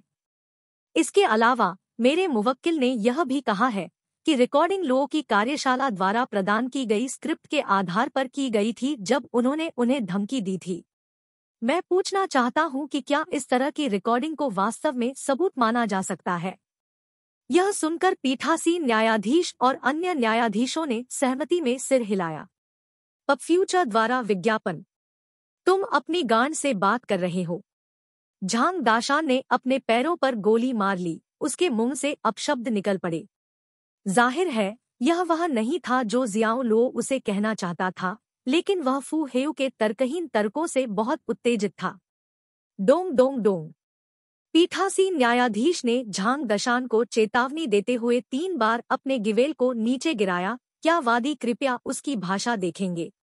हाँ, वह ऐसा योकेल है और वह अदालत में कानूनी वकील बनने की हिम्मत करता है। हास्यास्पद। फांग चांगलेई अपने पैरों को क्रॉस करके और अवमानना की अभिव्यक्ति के साथ बैठे थे, क्योंकि वह तब तक हंसते रहे जब तक कि उनकी आंखों में लगभग पानी नहीं आ गया। दर्शकों ने हंगामा करना शुरू कर दिया था और पीठासीन न्यायाधीश को फिर से चुप होने से पहले 3 बार आदेश के लिए बुलाना पड़ा। ऐसी कसम मत खाओ। कैफे में श्याओ लो ने हेडसेट के जरिए झांग दशान को फटकार लगाई। झांग दशान ने शांत होने के लिए अधिक गहरी सांसें ली। बेवकूफ। फू हेयू ने चुपचाप झांग दशान की आलोचना की, उसे बिल्कुल गंभीरता से नहीं लिया। पूरे जियांगचेंग में केवल गे झोंगटियन उसके लिए एक उपयुक्त प्रतिद्वंद्वी था। इस तरह के एक बेनाम व्यक्ति के खिलाफ उनके पास अपने ग्राहक का बचाव करने में अपना पूरा प्रयास करने की प्रेरणा भी नहीं थी। झांग दाशान ने अपना संयम वापस पा लिया, फिर कुछ सूखी खांसी को छोड़ दिया, इससे पहले कि वह सौम्य स्वर में जारी रखा, पीठासीन न्यायाधीश, मैं अपने पहले के अविवेक के लिए माफी मांगता हूँ। अब मैं अनुरोध करना चाहूंगा कि प्रतिवादी की रिकॉर्डिंग की सामग्री को यहाँ अदालत में फिर से चलाया जाए। पीठासीन न्यायाधीश ने अदालत कक्ष में कर्मचारियों को संकेत देते हुए स्वीकृति में सिर हिलाया कि उन्हें झांग दशान के अनुरोध को पूरा करना है। कुछ ही समय बाद बड़ा कोर्ट रूम उस दिन से चेन जियानबाई के अभिमानी शब्दों की आवाज से भर गया था। मैं जो लिखना चाहता हूँ लिखूंगा। अगर मैं कहता हूँ कि आपकी रोटी ने किसी को जहर देकर मार डाला, तो इसका मतलब है कि आपकी रोटी ने किसी को जहर देकर मार डाला। मैं लोगों की कार्यशाला के बारे में बकवास नहीं देता और मैं आपके बारे में बकवास नहीं करता। हालांकि अगर सुंदर विभाग प्रमुख ही मेरे साथ एक रात बिताने के लिए सहमत है, तो मैं आपको एक रास्ता देने पर विचार कर सकता हूँ। हाँ। यह सुनकर चेन जियानबाई के चेहरे का रंग सूख गया। अगर उसे पता होता कि यह दिन आएगा तो वह इतना दम्भी नहीं होता। इस तरह के एक परेशान सबूत को पीछे छोड़ने के लिए वह बहुत दुर्भाग्यपूर्ण था। झांग दाशान ने कहा, पीठासीन न्यायाधीशों, उनकी आवाज का लहजा अहंकारी है और वह बेहद अपमानजनक बयान दे रहे हैं। उन्होंने लोगों की कार्यशाला में हमारे खूबसूरत विभाग प्रमुख ली के बारे में यौन टिप्पणी भी की। प्रतिवादी के वकील का दावा है कि उसने धमकियों के दौरान यह रिकॉर्डिंग की, लेकिन क्या यह बकवास वास्तव में अदालत में खड़ी हो सकती है? ओह क्षमा करें, मैंने गलती से फिर से कुछ गंदी भाषा का इस्तेमाल किया। यह निश्चित रूप से सच था कि चेन जियानबाई की रिकॉर्डिंग में आवाज का लहजा अत्यधिक अहंकारी था और अगर यह बयान दबाव में दिया गया था तो यह निश्चित रूप से ऐसा नहीं लगेगा। पीठासीन न्यायाधीश और अन्य लोगों ने झांग दशान के शब्दों के पीछे के तर्क को देखते हुए स्वीकृति में सिर हिलाया। कोर्ट रूम में देख रहे दर्शक भी उनकी थ्योरी से पूरी तरह सहमत थे। वकील फू, क्या आपको इस बारे में कुछ कहना है? पीठासीन न्यायाधीश ने प्रतिवादी की मेज की ओर देखते हुए पूछा। उन्होंने कहा, मेरे मुवक्किल की आवाज के लहजे को अहंकारी या दिखावटी नहीं बल्कि गुस्से वाला बताया जाना चाहिए। गुस्से में एक व्यक्ति के शब्द अविश्वसनीय होते हैं। उदाहरण के लिए, अगर किसी ने मेरा अपमान किया और मैंने उसकी माँ के बारे में कुछ कहा तो क्या इसका मतलब यह है कि मेरे वास्तव में उसकी माँ के साथ अवैध संबंध थे? नहीं, यह स्पष्ट रूप से मामला नहीं है ना? फू हेयू ने अपनी पतली भौहें उठाईं क्योंकि उसकी नज़र झांग दशान पर टिकी हुई थी और उसके होंठ एक मजाकिया स्नीर में घुंघराले थे। अध्याय 147 एक नाटक को रोक नहीं सकता था। अनुवादक न्योइबो स्टूडियो, संपादक न्योइबो स्टूडियो। शियाओ लो के दृष्टिकोण से अदालत में किसी का बचाव करना एक बहस प्रतियोगिता में होने जैसा था। इसके अलावा एक बहस में कौशल को प्राथमिकता देने के अलावा त्वरित, प्रतिक्रियाशील सोच और भाषा के साथ खुद को व्यक्त करने की क्षमता, अदालत में किसी के बचाव को पीठासीन न्यायाधीश के साथ साथ दो अन्य न्यायाधीशों को समझाने में सक्षम होने की भी आवश्यकता थी। जिस अंत में उन्हें मजबूर किया गया था, उससे बाहर निकलने का रास्ता खोजने के लिए ओरेटर फू में कुछ वास्तविक कौशल थे। कोई भी प्रभावित हुए बिना नहीं रह सकता था। उसे उकसाने का एक अवसर खोजें। जियाओ लो ने झांग दशान को निर्देश दिया। जब लोग गुस्से में होते थे तो उनके लिए खुद को खोना और अपनी कमजोरियों को प्रकट करना आसान होता था। फू हेयू के सोचे समझे बचाव का सामना करते हुए झांग दशान ने उसे गंभीरता से देखा। क्या आपने शुरू से नहीं कहा कि हम उसे धमकी दे रहे थे और डरा रहे थे? अब यह सब उसके गुस्सा होने के बारे में क्या है? क्या आप कह रहे हैं कि जब हमारी धमकियों और धमकी का सामना करना पड़ा तो चेन जियानबाई गुस्सा होने की स्थिति में थी? अटॉर्नी फू, आप कुछ वास्तव में दिलचस्प बातें कहते हैं हो। फू हेयू ने शांति से जवाब दिया, धमकी और धमकी क्रोध का कारण क्यों नहीं बन सकती है? जब किसी व्यक्ति की आईडी असंतुष्ट और आहत होती है और दबी हुई नाराजगी उबलते बिंदु तक पहुंच जाती है तो वे क्रोधित हो जाते हैं। धमकियां और धमकियां। उसने बोलना बंद कर दिया। उसकी अभिव्यक्ति अचानक बदल गई थी क्योंकि झांग दशान उस पर अपमानजनक इशारा कर रहा था। वह उसे बीच की उंगली दे रहा था। सबसे पहले फू हेयू ने इसे दिल पर नहीं लिया। उन्होंने अपमान को अनदेखा करना चुना और बोलना जारी रखा। हालांकि झांग दशान ने अपना हमला तेज कर दिया। उन्होंने न केवल अपनी बाईं मध्य उंगली उठाई बल्कि अपनी दाईं उंगली भी उठाई, यहाँ तक कि उसने उस पर FCKU शब्द भी बोले। फू हेयू तुरंत क्रोधित हो गया और उसका चेहरा एक गहरा लाल रंग बह गया। झांग दशान की ओर इशारा करते हुए वह चिल्लाया, पीठासीन न्यायाधीश, वह मुझे अपमानित कर रहा है। पब फ्यूचर द्वारा विज्ञापन। यह देखकर कि झांग दशान ने अपनी बीच की उंगलियां उठाई थी, पीठासीन न्यायाधीश ने अपनी भौहों को गहराई से बुना था। वादी, कृपया एक बार में मध्य उंगली को इंगित करने के अपने अश्लील इशारे को बंद करें।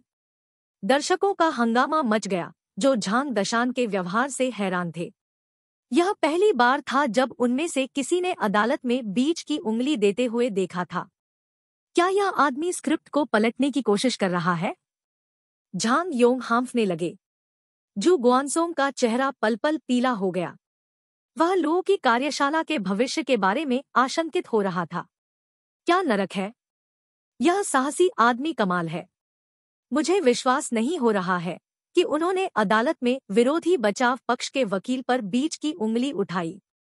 मैंने सोचा था कि यह एक उबाऊ सार्वजनिक सुनवाई होगी, लेकिन अब इसे देखने के बाद मुझे लगता है कि यह कोई साधारण परीक्षण नहीं है। हाँ, वह वास्तव में हमारी पीढ़ी के लिए एक मॉडल है। शक्तिशाली। इस घटना ने ऑनलाइन काफी हंगामा मचा दिया और उपयोगकर्ताओं ने झांग दशान की असाधारण उपलब्धि के लिए प्रशंसा करते हुए कई टिप्पणियां छोड़ी। झांग दशान ने मासूमियत से अपनी भौहें उठाईं और जवाब दिया, पीठासीन न्यायाधीश, मुझे खुद को समझाने दे। अभी एक पल पहले मैंने गलती से मेज पर एक स्प्लिंटर के साथ अपनी उंगली घुसा दी और खून बहने लगा। इसलिए मैंने इसे उठाया है। मैं किसी का अपमान नहीं करना चाहता था। तो फिर तुम अपनी दोनों बीच की उंगलियां क्यों उठा रहे हो? फू हेयू दहाड़ा। अदालत के अंदर इस तरह से अपमानित किया जाना और किसी भी अनाम व्यक्ति द्वारा नहीं ने उसे पूरी तरह से क्रोधित कर दिया था। ठीक है, मुझे लगा कि सिर्फ एक उंगली उठाना बहुत बोरिंग था, लेकिन दो को उठाना पर्याप्त था। बाएं और दाएं के बीच एक संतुलन है जो दर्शक को अधिक आरामदायक बनाता है। झांग दशान ने टिप्पणी की जैसे कि कुछ भी गलत नहीं था। इस पर फू हेऊ ने गुस्से से विस्फोट कर दिया। जब यह आया कि कौन सबसे ज्यादा बकवास कर सकता है, तो झांग दशान लीड में था और कोई तरीका नहीं था कि वह उसे हरा सके। झांग दशान की ओर इशारा करते हुए उन्होंने पीठासीन न्यायाधीश से सीधे अपील की। पीठासीन न्यायाधीश, मैं दृढ़ता से सुझाव देता हूं कि हम इस व्यक्ति को अदालत से निष्कासित करें। उनके जैसा कोई जो अदालत की गरिमा को चुनौती देता है, उसे यहाँ रहने और किसी की ओर से बोलने का कोई अधिकार नहीं है। मुझे आपत्ति है। झांग दाशान ने आपत्ति जताते हुए हाथ उठाया। पीठ ने कहा, पीठासीन न्यायाधीश अटॉर्नी फू पूर्वाग्रह से ग्रस्त है। वह मेरे साथ भेदभाव कर रहा है क्योंकि मेरे पास कानूनी लाइसेंस नहीं है, लेकिन कानून के सामने हर कोई समान है। यदि वह प्रतिवादी का बचाव कर सकता है, तो मुझे इस मामले में अपनी कंपनी का प्रतिनिधित्व करने का अधिकार क्यों नहीं है? क्या आप यहाँ तर्कसंगत नहीं हो सकते? निरंतर। अटॉर्नी फू, इतना उत्तेजित मत हो। वादी ने पहले ही स्पष्ट शब्दों में समझाया है कि वह आपका अपमान नहीं करना चाहता था और उसने केवल अपनी उंगली को घायल कर दिया है, इसलिए मैं इसके बारे में और नहीं सुनूंगा। वादी, अपनी बीच की उंगली फिर से मत उठाओ, अन्यथा मैं आपको अदालत की अवमानना में पकड़ लूंगा। पीठासीन न्यायाधीश ने निष्पक्ष और सख्त आवाज में जारी रखा, क्या दोनों सज्जन कृपया तुरंत मामले में वापस आ जाएंगे? पब फ्यूचर द्वारा विज्ञापन। फू हेयू गुस्से से उबल रहा था। उसके विचारों की ट्रेन पटरी से उतर गई थी, इसलिए उसे खुद को इकट्ठा करने के लिए एक पल की जरूरत थी। दूसरी ओर झांग दशान को अपनी भावनाओं को नियंत्रण में रखने की आवश्यकता नहीं थी। जियाओ लो उन्हें जो कुछ भी बता रहा था उसे रिले करने की जरूरत थी, इसलिए वह खड़ा हो गया और घोषणा की, पीठासीन न्यायाधीश, मेरे साथ यहाँ 10 समाचार लेख हैं जो चेन जियानबाई ने पहले प्रकाशित किए हैं। कृपया एक नजर डालिए। ली जिमेंग ने सुव्यवस्थित दस्तावेज न्यायाधीश के सहायक को सौंप दिए, जिन्होंने फिर उन्हें पीठासीन न्यायाधीश को प्रस्तुत किया। 4 जनवरी को चेन जियानबाई ने जुन्यांग शहर में 6.9 तीव्रता के भूकंप के बारे में एक समाचार रिपोर्ट प्रकाशित की, जिसका केंद्र 115.52 पर देशांतर, उपरिकेंद्र अक्षांश 29.51 और 10 किलोमीटर का उपरिकेंद्र था। इसके बाद पीपुल्स डेली समाचार ऐप और नेटिव समाचार ऐप पर भी जानकारी फैलाई गई। हालांकि इस जानकारी में वास्तव में भूकंपीय नेटवर्क सिस्टम के बैकलॉग में स्वचालित रूप से दर्ज डेटा शामिल था। जब समाचार संपादकों ने डेटा की जांच की, तो उन्होंने पाया कि यह गलत था और अपने उपयोगकर्ताओं से माफी मांगी। 7 फरवरी को चेन जियानबाई ने एक समाचार लेख प्रकाशित किया जिसका शीर्षक था, पेकिंग विश्वविद्यालय की प्रतिभाशाली पूर्व छात्रा एक एक्सप्रेस डिलीवरी कंपनी शुरू करने के लिए अपने गृहनगर लौट आई। उन्होंने दावा किया कि शिफांग जिले में युआनतोंग एक्सप्रेस डिलीवरी कंपनी की प्रबंधक सुश्री जू ने अपने विशिष्ट परीक्षा परिणामों के कारण वर्ष 2000 में पेकिंग विश्वविद्यालय के पत्रकारिता पाठ्यक्रम में स्थान जीता था। शादी के बाद उसने जिंगचेंग में अपना पेशेवर जीवन छोड़ दिया, अपना खुद का व्यवसाय शुरू करने के लिए अपने गृहनगर लौटने का विकल्प चुना। अब सुश्री जू न केवल सामान पहुंचाने के लिए खुद से ट्रक चला सकती है, बल्कि वह एक मजबूत महिला भी है जो लगभग 100 किलोग्राम के पार्सल ले जा सकती है। वास्तविकता यह है कि सुश्री जू ने एक वयस्क शिक्षा की डिग्री प्राप्त की थी और वर्ष 2000 में प्रवेश परीक्षा के माध्यम से विश्वविद्यालय में प्रवेश प्राप्त नहीं किया था। साक्षात्कार के दौरान उसने यह भी बताया कि उसने विशेष विषय स्नातक प्रवेश परीक्षा दी। पीठासीन न्यायाधीश, मैं बाकी 8 लेखों को पढ़ना जारी नहीं रखूंगा, लेकिन यह ज्ञात होना चाहिए कि वे सभी प्रतिवादी चेन जियानबाई द्वारा प्रकाशित नकली समाचार हैं। जैसा कि आप देख सकते हैं, वह एक ईमानदार रिपोर्टर नहीं है जो सच्चाई की तलाश करता है। इसके विपरीत वह जनता के ध्यान के लिए पागल हो जाता है और इसके लिए कुछ भी नहीं रोकेगा, यहाँ तक कि अपने द्वारा लिखी गई खबर की अखंडता की परवाह भी नहीं करेगा। झांग दशान ने एक तेज, गुंजायमान आवाज में बात की और इस बार उनका पलटवार बहुत शक्तिशाली था। इस रंग ने चेन जियानबाई के चेहरे को जल्दी से छोड़ दिया क्योंकि वह प्रतिवादी की मेज पर बैठा था। दर्शक दीर्घा में फांग चंगले का चेहरा भी उसी तरह बदल गया। उन्हें विश्वास नहीं हो रहा था कि यह छोटा सा टुकड़ा इतनी बड़ी लहर पैदा कर सकता है, तर्क के साथ बात कर सकता है और इतने ठोस तरीके से सबूत पेश कर सकता है। पीठासीन न्यायाधीश और अन्य न्यायाधीशों ने झांग दाशान द्वारा प्रस्तुत की गई सामग्री को जल्दी से देखा। फिर उन्होंने एक दूसरे से बातचीत शुरू की। फू हेयू ने देखा कि स्थिति बदतर हो रही थी और हस्तक्षेप करने के लिए दौड़ पड़े। सिर्फ इसलिए कि किसी व्यक्ति ने कुछ गलत किया है, इसका मतलब यह नहीं है कि वह जो कुछ भी करता है वह गलत है, और यह तथ्य यहाँ भी लागू होता है। मेरे क्लाइंट ने वास्तव में कई झूठे समाचार लेख प्रकाशित किए हैं, लेकिन क्या आप इन कुछ उदाहरणों के आधार पर उन सभी समाचारों को अस्वीकार कर सकते हैं जिन्हें उन्होंने कभी अमान्य के रूप में प्रकाशित किया है? जाहिर है, यह संभव नहीं है। और लोगों की कार्यशाला की रोटी के लोगों को जहर देने के मामले में वापस जाते हुए शहर के अस्पताल ने पहले ही एक गहन शव परीक्षण रिपोर्ट तैयार की है। यहाँ यह काले और सफेद रंग में है, यह बताते हुए कि लोगों की कार्यशाला की रोटी से आदमी कैसे मर गया। यह एक निर्विवाद तथ्य है। यह है, बदबू आ रही है। ओह ऊह ऊह, ओह यह बहुत बदबूदार है। झांग दाशान ने अपनी नाक के सामने हवा को हवा दी और फिर ली जिमिंग से तेज आवाज में पूछने से पहले कुछ बार फर्श पर थूक दिया। डिपार्टमेंट हेड ली, क्या आपको कुछ बदबूदार गंध नहीं आ रही है? मैं अभी एक झटके को रोक नहीं सका और मैं लगभग शार्ट हो गया। उनके यह कहते ही दर्शकों में अफरातफरी मच गई और देखने वाले कई लोग अनियंत्रित ठहाकों में फूट पड़े। उन्होंने खुद को सोचा कि लोगों की कार्यशाला से यह कानूनी प्रतिनिधि वास्तव में बहुत मनोरंजक था। इंटरनेट पर टिप्पणी करने वाले फिर से गर्म हो रहे थे। यह आदमी एक जीवित खजाना है। अगर स्क्रीन के ऊपरी दाएं कोने में सार्वजनिक परीक्षण लाइव प्रसारण लोगो नहीं है तो मुझे संदेह होगा कि मैं कॉमेडी चैनल देख रहा था। शारदार का क्या अर्थ है? इसका फर्टिंग से क्या लेना देना है? वह हा के बारे में बात कर रहा है। परीक्षण के परिणाम के बावजूद झांग दशान पहले से ही प्रसिद्ध था।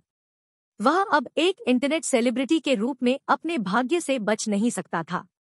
अध्याय 148, एक अविश्वसनीय उपलब्धि। अनुवादक न्योइबो स्टूडियो, संपादक न्योइबो स्टूडियो। कैफे में गु कियानलिन का दिल पहले से ही आश्चर्य से उथल-पुथल में था जो वह महसूस कर रही थी। वह किसी और से बेहतर जानती थी कि भले ही झांग दशान अदालत में अपना चेहरा दिखा रहा था, लो की कार्यशाला के लिए असली प्रतिनिधि उसके सामने का आदमी था, जियाओ लो। यह भी कैसे संभव था? वह महान वकील फू हेयू के साथ समान रूप से मेल खाता था। उसने पाया कि जियाओ लो वास्तव में रहस्यमय अनप्लम गहराई वाला एक आदमी था। ऐसा लग रहा था जैसे वह धुंध की एक परत में डूबा हुआ था जिसे कोई भी भेद नहीं सकता था। इस समय जियाओ लो सार्वजनिक परीक्षण में अपना दिल और आत्मा डाल रहा था। वह पूरी तरह से अपने सामने लैपटॉप स्क्रीन पर केंद्रित था, ऐसा अभिनय कर रहा था जैसे कि गु कियानलिन, जो उसके सामने बैठा था, मौजूद नहीं था। हाँ, तुम।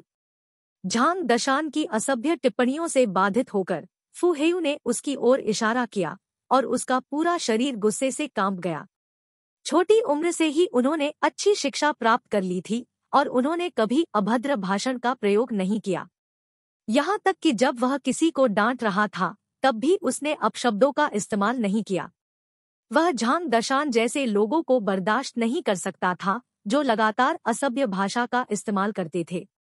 मैं क्या? झांग दशान ने फू हेयू के हकलाने की नकल की। मुझे बस एक तमाशा छोड़ना था। यह वकील फू के बचाव में बाधा नहीं डालनी चाहिए, इसलिए इसके साथ आगे बढ़े। उसके बगल में ली जिमिंग शर्म से जल गया। आखिरकार वह एक महिला थी, और यहाँ बैठना उसके लिए बहुत अजीब था। वह अपनी स्वाभाविक शर्मिंदगी को नियंत्रित नहीं कर सका।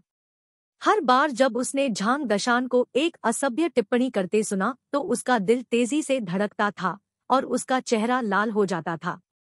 गंभीर गवेल ने आवाज दी, डोंग डोंग डोंग। पीठासीन न्यायाधीश ने चेतावनी देते हुए कहा, वादी कृपया अदालत के अनुशासन के नियमों का सम्मान करें। अगली बार जब आप कुछ भी अश्लील कहेंगे तो यह अदालत आपको बाहर निकाल देगी। पब फ्यूचर द्वारा विज्ञापन। उन्होंने कहा, पीठासीन न्यायाधीश के रूप में मैंने एक मजाक किया। कोई बात नहीं, चलो विषय पर वापस आते हैं। जहां तक बचाव पक्ष के वकील के दावे का संबंध है कि लो की कार्यशाला की रोटी ने एक आदमी को जहर देकर मार डाला, मुझे कुछ संदेह है। नंबर 1, ऑटोप्सी रिपोर्ट प्रकाशित करने वाले लियू हुइलोंग ने अचानक जियांचेंग में एक डॉक्टर के रूप में अपनी नौकरी क्यों छोड़ दी और यह सुनिश्चित किया कि उसका ठिकाना अज्ञात रहे? क्या यह इस मुकदमे से बचने और हमें आमने सामने सामना करने का मौका देने से इनकार करने के लिए एक जानबूझकर उठाया गया कदम था? नंबर 2, रोटी खरीदने के लिए हमारी लोगों की कार्यशाला चौकी का दौरा करने वाला बूढ़ा आदमी पहले से ही बुरी हालत में था जब उसने दरवाजे से कदम रखा। हमारी जांच के अनुसार वह पहले से ही क्रोनिक रूमेटिक हृदय रोग से पीड़ित था, एक प्रकार की बीमारी जो उत्तेजना पर अचानक मृत्यु का कारण बन सकती है। इसलिए क्या यह संभव है कि बूढ़े व्यक्ति को दिल का दौरा पड़ा जिससे अचानक मृत्यु हो गई, इसलिए उसके निधन का लोगों की कार्यशाला से कोई लेना देना नहीं है? नंबर 3, 2 संदेहों के आधार पर जो मैंने अभी बताया है, क्या हर किसी को ऐसा नहीं लगता कि इस पूरी घटना के पीछे एक बड़ी साजिश है? झांग दशान ने जो संदेह बाहर फेंक दिया वह 3 विशाल पहाड़ों के गिरने जैसा था। हर कोई देख रहा था कि उसने किसी तरह की धरती को हिला देने वाली साजिश की खुशबू उठा ली थी। आपत्ति है, विपक्ष हमें बाहर फेंकने की कोशिश कर रहा है। आज की सुनवाई का विषय लोगों की कार्यशाला की धमकियां और धमकी है। मैं जो भी सवाल पूछ रहा हूं वे सभी इस मुकदमे से संबंधित हैं। आप अचानक इतने घबराए हुए क्यों हैं, वकील फू? क्या आप दोषी महसूस कर रहे हैं? झांग दशान ने उसे काट दिया।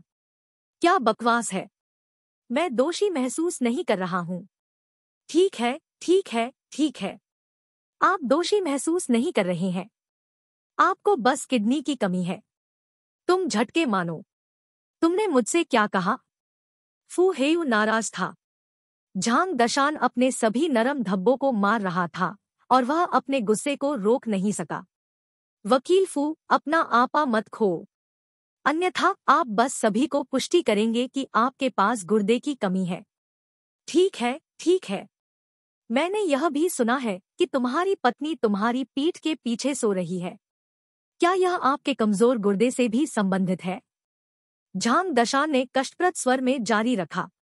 हालांकि उन्हें उम्मीद नहीं थी कि उनका गिब्बेरिश निशान पर सही होगा, लेकिन उन्होंने वास्तव में फू हेयू के मानस की अकिलीस एड़ी को पाया था। वकील की पत्नी वास्तव में उसकी पीठ के पीछे किसी और के साथ सोई थी और उसने उन्हें इस कृत्य में पकड़ लिया था। तभी फू हेयू ने तर्क की सभी झलक खो दी और उन्माद में चला गया। उसके चेहरे पर एक भयानक भाव था और उसकी आंखें पूरी तरह से खुली हुई थी। तुम खूनी, मैं तुम्हारी पूरी रक्त रेखा को ठीक कर दूंगा। तुम एक कुतिया के बेटे हो, @ वह सभी स्टॉप खींच रहा था और एक शिक्षित सज्जन को चिल्लाते और उत्कीर्ण करते हुए देखकर हर कोई आश्चर्यचकित और हक्का-बक्का रह गया। यह एक ऐसा दृश्य था जिसे कोई भी स्वीकार नहीं कर सकता था। जब उन्होंने देखा कि परीक्षण के लाइव प्रसारण पर क्या हो रहा था तो गे झोंगटियन ने लगभग खून का मुंह थूक दिया। वह कभी कल्पना भी नहीं कर सकता था कि फू हेयू अदालत के राजसी और पवित्र क्षेत्र में सीधे कोस एगा और कसम खाएगा। ऑनलाइन टिप्पणी अनुभाग भी अभूतपूर्व उथल-पुथल में था। महान वकील फू ने अपना संयम खो दिया है और भड़क गए हैं। यह प्रफुल्लित करने वाला है। हा। पब फ्यूचर द्वारा विज्ञापन। मैं अपने चाचा की कसम खाता हूँ। यह स्टीफन चाओ के जस्टिस माई फुट के लाइव रिएक्शन की तरह है। ठीक है, ठीक है, ठीक है। वकील फू हेर्मेफ्रोडाइट जैसा दिखता है, जो उत्तेजित था। क्या एक क्लासिक। इस बीच कैफे में गु कियानलिन ने जियाओ लुओ पर एक स्तब्ध अभिव्यक्ति के साथ चौड़ी आंखों से देखा। सभी को लगा कि झांग दशान इस सब के लिए जिम्मेदार है, लेकिन असली गुनहगार उसके ठीक सामने बैठा था। महान वकील फू हेयू को इस तरह घेरने के लिए और इसे एक मुखपत्र के माध्यम से करने के लिए जियाओ लुओ के पास अपनी आस्तीन पर कुछ डरावनी चालें थी। इस बीच अदालत कक्ष में फू हेयू झांग दशान पर अपशब्दों की अपनी अंतहीन निंदा जारी रखे हुए थे। तुम एक कुतिया के बेटे हो, मैं।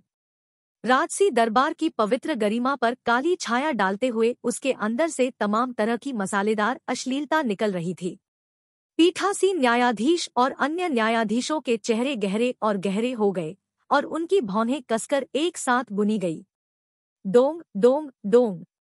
पीठासीन न्यायाधीश ने अपने गवेल से जोर से प्रहार किया। फिर वह जोर से चिल्लाया, अटॉर्नी फू, कृपया चुप रहें। चुप्पी? मैं तुम्हें चुप करा दूंगा, माँ। फू हेयू ने अपना सिर पूरी तरह से खो दिया था। बिना सोचे समझे उन्होंने पीठासीन न्यायाधीश को शपथ दिला दी। जैसे ही शब्दों ने उसके मुंह को छोड़ दिया, उसका सिर जल्दी से साफ हो गया और उसे एहसास हुआ कि उसने एक गंभीर गलती की है। जैसे ही उसने और अधिक बारीकी से देखा, उसने देखा कि पीठासीन न्यायाधीश का चेहरा पूरी तरह से अंधेरा था। उसके बगल में खड़े दो न्यायाधीशों ने उसे अशिष्टता से देखा, मानो वे उसे चबाना चाहते थे। फू हेयू का खून उसकी नसों में जम गया क्योंकि उसे लगा जैसे दुनिया उसके चारों ओर ढह रही थी। शोकपूर्ण भाव के साथ उन्होंने निराश होकर कहा, पीठासीन न्यायाधीश, मैं नहीं, मेरा मतलब यह नहीं था। बेलीफ, इस भ्रष्ट आदमी को यहाँ से भगा दो। वह अदालत की घोर अवमानना कर रहे हैं और उन्होंने न्यायिक प्राधिकार का अपमान किया है। पीठासीन न्यायाधीश ने फू हेयू की ओर इशारा करने के लिए एक हाथ उठाया, ठंडा चिल्लाया, हाँ सर। दो गंभीर जमानतदार फू हेयू की ओर लॉकस्टेप में चले गए। उन्होंने उसे बाईं और दाईं ओर पकड़ लिया और उसे एक निष्क्रिय अभिव्यक्ति के साथ अदालत कक्ष से बाहर खींच लिया। नहीं, पीठासीन न्यायाधीश, मुझे एक और मौका दीजिए। कृपया मुझे एक और मौका दें, पीठासीन न्यायाधीश। फू हेयू ने रोना शुरू कर दिया। उसका चेहरा चमक गया। वह जानता था कि अब उसका कोई भविष्य नहीं है। अपने करियर को एक ऐसे व्यक्ति द्वारा बर्बाद करना जिसके पास कानून का लाइसेंस भी नहीं था, निगलना एक कठिन गोली थी। पीठासीन न्यायाधीश ने फू हेयू पर कोई दया नहीं दिखाई। उन्होंने परेशान वकील को चिढ़ में हाथ हिलाकर दूर कर दिया। दोनों जमानतदारों ने और देरी नहीं की और उन्होंने फू हेयू को एक मृत कुत्ते की तरह अदालत कक्ष से बाहर खींच लिया। चेन जियानबाई प्रतिवादी की मेज पर अकेली रह गई थी और वह पूरी तरह से घबरा गया था, अदालत के बाहर निकलने की ओर उत्सुकता से देख रहा था। उन्होंने कभी नहीं सोचा होगा कि महान वकील फू हेयू, जिस पर वह भरोसा कर रहे थे, को मुकदमे से बेदखल कर दिया जाएगा। दर्शक दीर्घा में फांग चंगलेई के चेहरे पर उदासी छाई हुई थी। सार्वजनिक परीक्षण उस परिणाम से दूर और दूर जा रहा था जिसकी उसने उम्मीद की थी। उसने अपने दांतों को किरकिरा किया और अपने दोनों हाथों को मुट्ठी में भर लिया। दूसरी ओर जू गुआनसोंग, लिन चोंगडोंग और अन्य उल्लास के साथ मुस्कुरा रहे थे। झांग दशान ने उन्हें एक बेहद सुखद आश्चर्य दिया था। भले ही उसकी भाषा असभ्य और अश्लील थी, लेकिन वह फू हेयू जैसे कुशल वकील को उकसाने और उसे अदालत कक्ष से बाहर निकालने में कामयाब रहा। यह एक अविश्वसनीय उपलब्धि थी। अध्याय 149, गवाह। अनुवादक न्योइबो स्टूडियो, संपादक न्योइबो स्टूडियो। फू हेयू को अदालत कक्ष से बाहर खदेड़ दिया गया था। अब लोगों की कार्यशाला की दिशा में जीत का तराजू खिंच रहा था। फांग चांगले खड़े हुए और झांग दशान की ओर इशारा करते हुए चिल्लाए, मैं कड़ी आपत्ति करता हूँ। उन्मादी फू हेयू को बाहर निकालना उचित है, लेकिन वादी के प्रतिनिधि के रूप में यह व्यक्ति, जो अश्लीलता के अलावा कुछ भी नहीं करता है, अदालत की पवित्रता और महिमा का और भी बड़ा अपमान रहा है। क्या उसे कमरे से भी नहीं हटाया जाना चाहिए?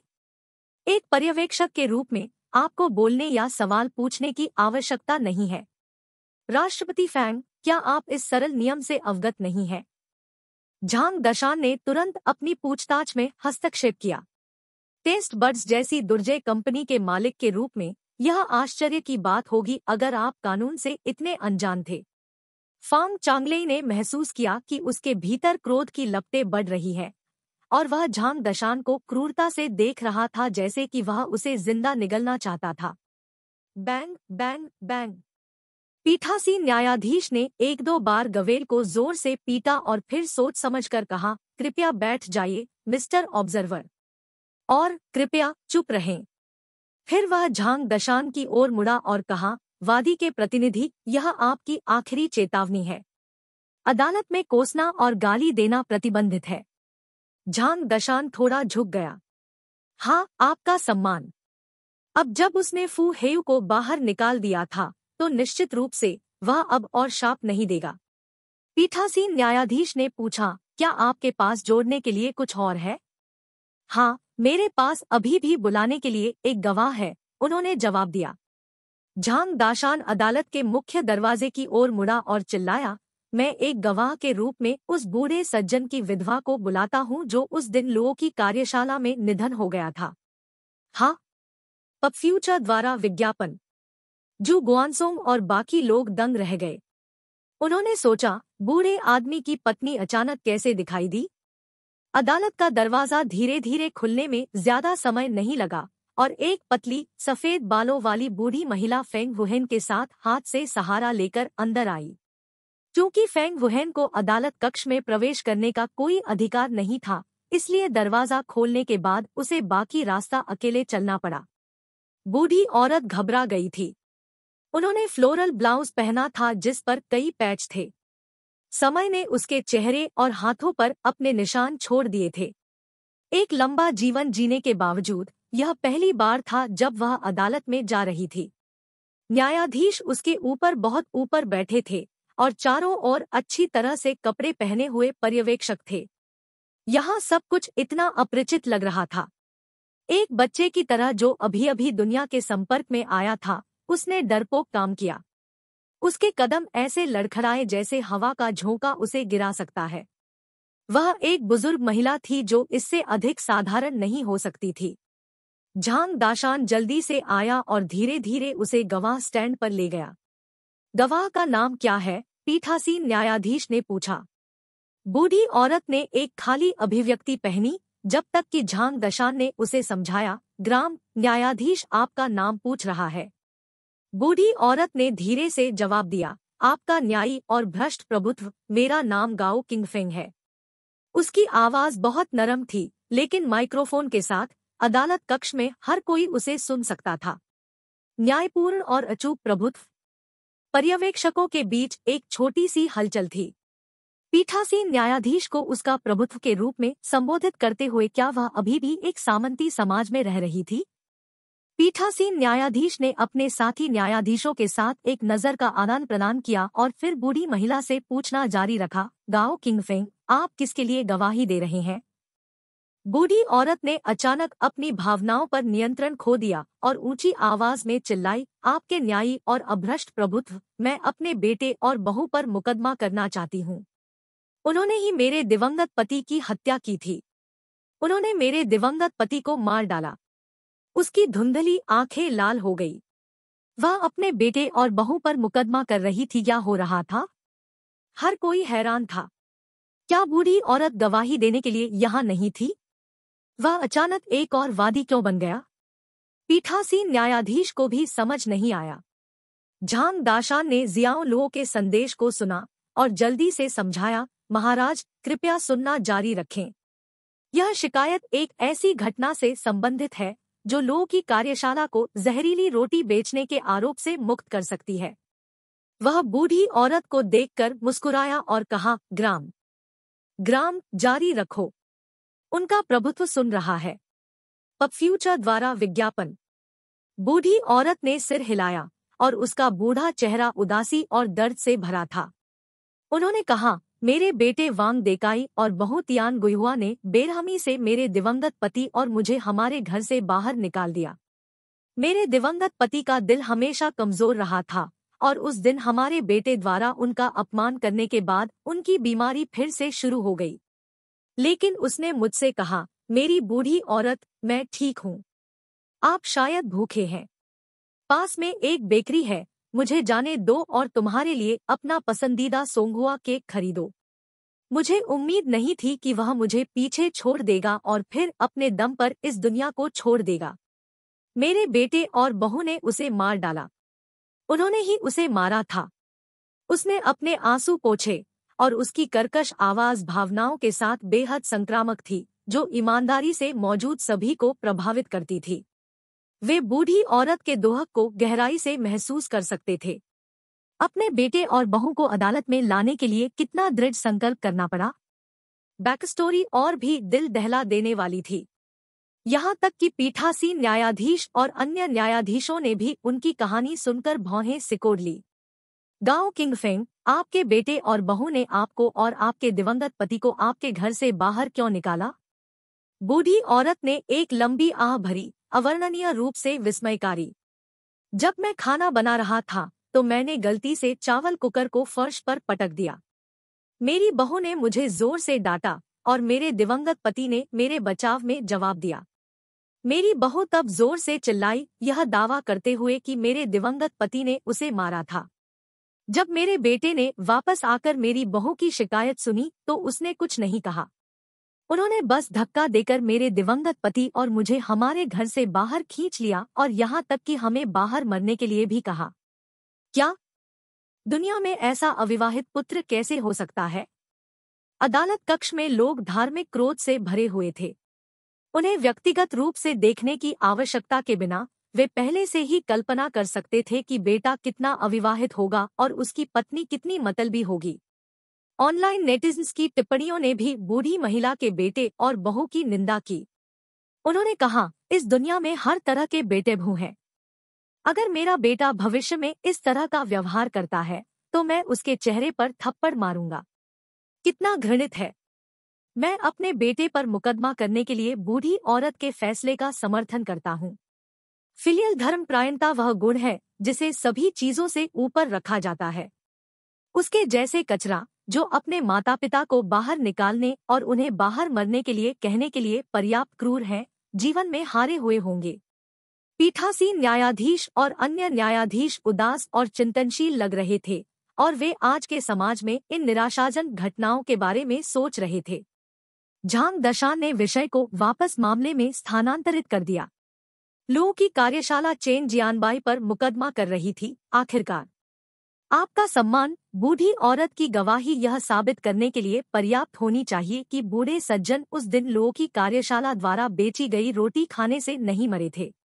इसके बारे में सोचो। बूढ़ा सज्जन अपनी पत्नी के लिए सोंगुआ केक खरीदने गया था तो वह उसके बिना इसे खुद से क्यों खाता? इसलिए केवल एक संभावना है। बूढ़े सज्जन की दिल का दौरा पड़ने से मृत्यु हो गई और उनके निधन का लू की कार्यशाला से कोई लेना देना नहीं है। उनके शब्द निस्संदेह प्रेरक थे और बूढ़ी महिला की कहानी ने उनके मुख्य बिंदु का समर्थन किया। लेकिन ऑटोप्सी रिपोर्ट से पता चला है कि वृद्ध सज्जन की मृत्यु अत्यधिक मात्रा में परिरक्षकों का सेवन करने के बाद हुई, जिसके कारण उनकी मृत्यु हृदय और सेरेब्रोवास्कुलर ब्लॉकेज से हुई। इसे कैसे समझाया जा सकता है? पीठासीन न्यायाधीश ने भौहें सिकोड़ते हुए पूछा। झांग दाशान ने हंसते हुए श्रोताओं में बैठे फांग चांगले की ओर इशारा किया और कहा, आपको इसके लिए टेस्ट बर्ड्स के प्रेसिडेंट फैंग चांगले से पूछने की जरूरत है। फांग चांगले की अभिव्यक्ति खतरनाक रूप से अंधेरी थी और उसके मुंह के कोने की मांसपेशी हिलने के अलावा कुछ नहीं कर सकती थी। उन्होंने उम्मीद नहीं की थी कि फू हेयू को अदालत कक्ष से बाहर निकाल दिया जाएगा और उन्होंने निश्चित रूप से मामले में शामिल होने की उम्मीद नहीं की थी। सम्मति देना। वह समझ नहीं पा रहा था कि बड़े गोल चेहरे वाला यह सितारा कहाँ से आया था। यह बच्चा अदालत में जनता की राय की दिशा को इस हद तक नियंत्रित करने में कैसे कामयाब रहा कि फू हेयू को भी मुकदमे के बीच में छोड़ने के लिए मजबूर किया गया था। अध्याय 150 खतरनाक चरित्र। झांग दशान ने फांग चांगले को उसी तरह पुकारा जैसे भीड़ में एक चोर खुद को इंगित करता है। सबकी निगाहें उसकी ओर खिंच गई। हालांकि यह चोर मनोवैज्ञानिक रूप से तीव्र था। वह जरा भी नहीं घबराया। इसके बजाय वह अविश्वसनीय रूप से नाराज था और उसकी आंखें क्रूरता से चमक रही थी क्योंकि उसने झांग दशान को मौत की नजर दी थी। महाराज, मुझे किसी और गवाह को बुलाने की अनुमति दीजिए। उनकी गवाही यह साबित करने के लिए पर्याप्त होगी कि इन सभी घटनाओं का फांग चांगलेई से लेना देना है, झांग दाशान ने शांति से कहा। पीठासीन न्यायाधीश ने सिर हिलाया। हाँ, आप कर सकते हैं। बूम! कोर्ट रूम का दरवाजा जबरदस्ती खोला गया। सादे कपड़ों में झांग दोंगहाई बेचैनी से चल रहे थे, थोड़ा घबराए हुए लग रहे थे। गांव किंगफेंग को गवाह स्टैंड से बाहर निकालने में मदद करने के बाद वह चला गया। जैसे ही उन्होंने झांग दोंगहाई को देखा, फांग चांगलेई की आंखों में उदासी का बादल छा गया और उनकी पलकें एक दो बार हिलने लगी। उसने भरोसेमंद अधीनस्थ की उम्मीद नहीं की थी, जिसे उसने इतनी सावधानी से खेती की थी, उसे धोखा देगा। पीठासीन न्यायाधीश ने पूछा, आपका नाम क्या है, गवाह? आपका सम्मान, मेरा नाम झांग दोंगहाई है। मैं कियान से हूँ, झांग दोंगहाई ने ईमानदारी से जवाब दिया। झांग दाशान ने जियाओ लो के शब्दों को पारित किया और एक आधिकारिक स्वर में कहा, झांग दोंगहाई, हमें वह सब कुछ बताएं जो आप जानते हैं। हाँ, जवाब आया। झांग दोंगहाई ने शर्माते हुए सिर हिलाया, फिर दर्शकों के बीच बैठे फांग चांगलेई की ओर कुछ डरपोक तरीके से देखा, फिर धीरे से कहा, ऊपरी तौर पर मैं लो की कार्यशाला के कारखाने का प्रमुख हूँ, लेकिन गुप्त रूप से मैं स्वाद बर्ड्स के फांग चांगलेई के लिए काम करता हूँ। लो की कार्यशाला को हराने के लिए फेंग चांगलेई ने एक बार मुझे बताया कि उन्होंने घातक रोटी की घटना की खबर फैलाने के लिए गुप्त अभियान चलाया था, जो लो की कार्यशाला में हुआ था। उनका उद्देश्य लो की कार्यशाला की प्रतिष्ठा को धूमिल करना है। इसके अलावा उसने लो की कार्यशाला के कारखाने के श्रमिकों को हड़ताल पर जाने के लिए रिश्वत देने के पैसे भी खर्च किए, जबकि मैंने किनारे से आग में घी डालने का काम किया। कुछ दिन पहले उन्होंने मुझे एक घटना बनाने के लिए एक दृढ़ आदेश दिया, जबकि लो की कार्यशाला मध्य शरद ऋतु के त्योहार के लिए आदेशों को पूरा करने के लिए दौड़ रही थी। वह चाहते थे कि मैं कारखाने को विनिर्माण प्रक्रिया को रोकने के लिए मजबूर करूं।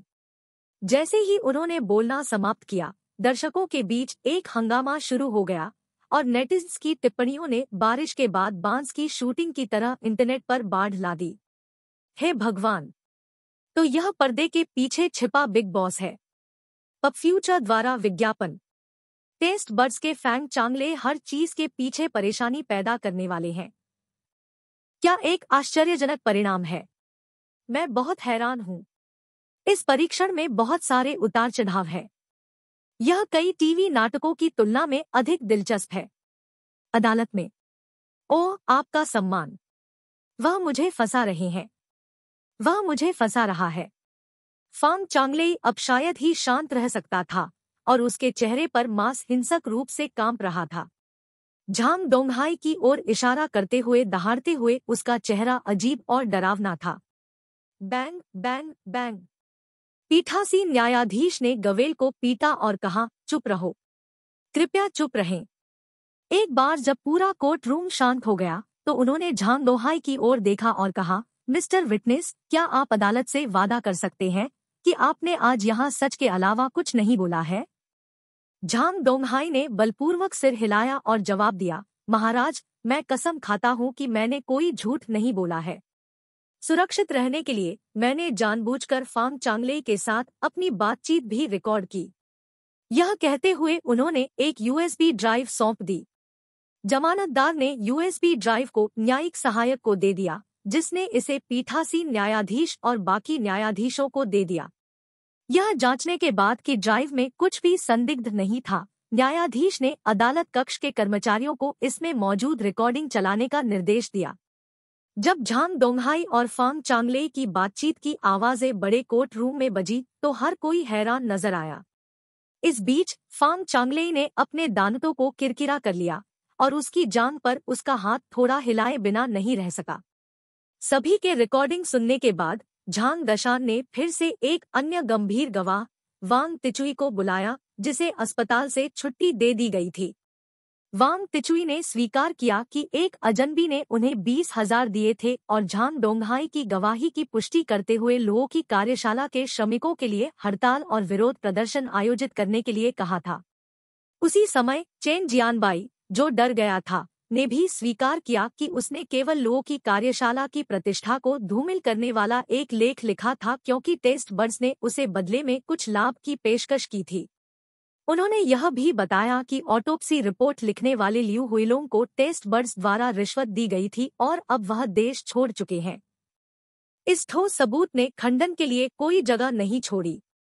पीठासीन न्यायाधीश से लेकर अन्य न्यायाधीशों और जनता के सदस्यों तक उपस्थित सभी लोगों ने आखिरकार महसूस किया कि उन्होंने अदालत में जो कुछ भी देखा और सुना था वह लुओ की कार्यशाला को लक्षित करने के लिए टेस्ट बर्ड्स के बॉस फांग चांगले द्वारा स्थापित एक साजिश के कारण था। उनका लक्ष्य स्पष्ट था, लुओ की कार्यशाला को नष्ट करना। पब फ्यूचर द्वारा विज्ञापन। फांग चांगले का चेहरा अशांत था और उसके माथे और शरीर पर ठंडा पसीना दिखाई दिया। जबकि हर किसी की नजर अभी भी उस पर थी, वह दर्शक दीर्घा में बिना हिले-डुले बैठा रहा। ऐसा नहीं था कि वह हिलना नहीं चाहता था, लेकिन उसके पैर अब नियंत्रण में नहीं थे। ऐसा लगता था जैसे सारी ऊर्जा एक पल में उसके शरीर को छोड़ देती थी। वह हार गया था, पूरी तरह से खो गया। मुकदमा लुओ की कार्यशाला के खिलाफ नहीं, बल्कि उसके और टेस्ट बर्ड्स के खिलाफ था। लेकिन यह कैसे हुआ? उसे होश में आने में थोड़ी परेशानी हुई। क्या उन्होंने लुओ की कार्यशाला के जियाओ लुओ को गंभीरता से नहीं लिया था? या लुओ की कार्यशाला को नष्ट करने की अपनी हताशा में क्या उसने अपने पीछे बहुत सारे सबूत छोड़ दिए थे? वादी की सीट पर ली जिमेंग ने झांग दशान को एक झटके में देखा।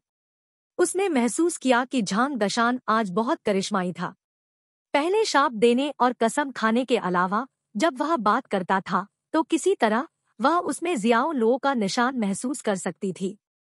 एक से अधिक बार जब झांग दाशान अदालत के सामने इतनी वाक्पटुता से बोल रहा था तो उसने उसे जियो लुओ समझ लिया था। ठीक है।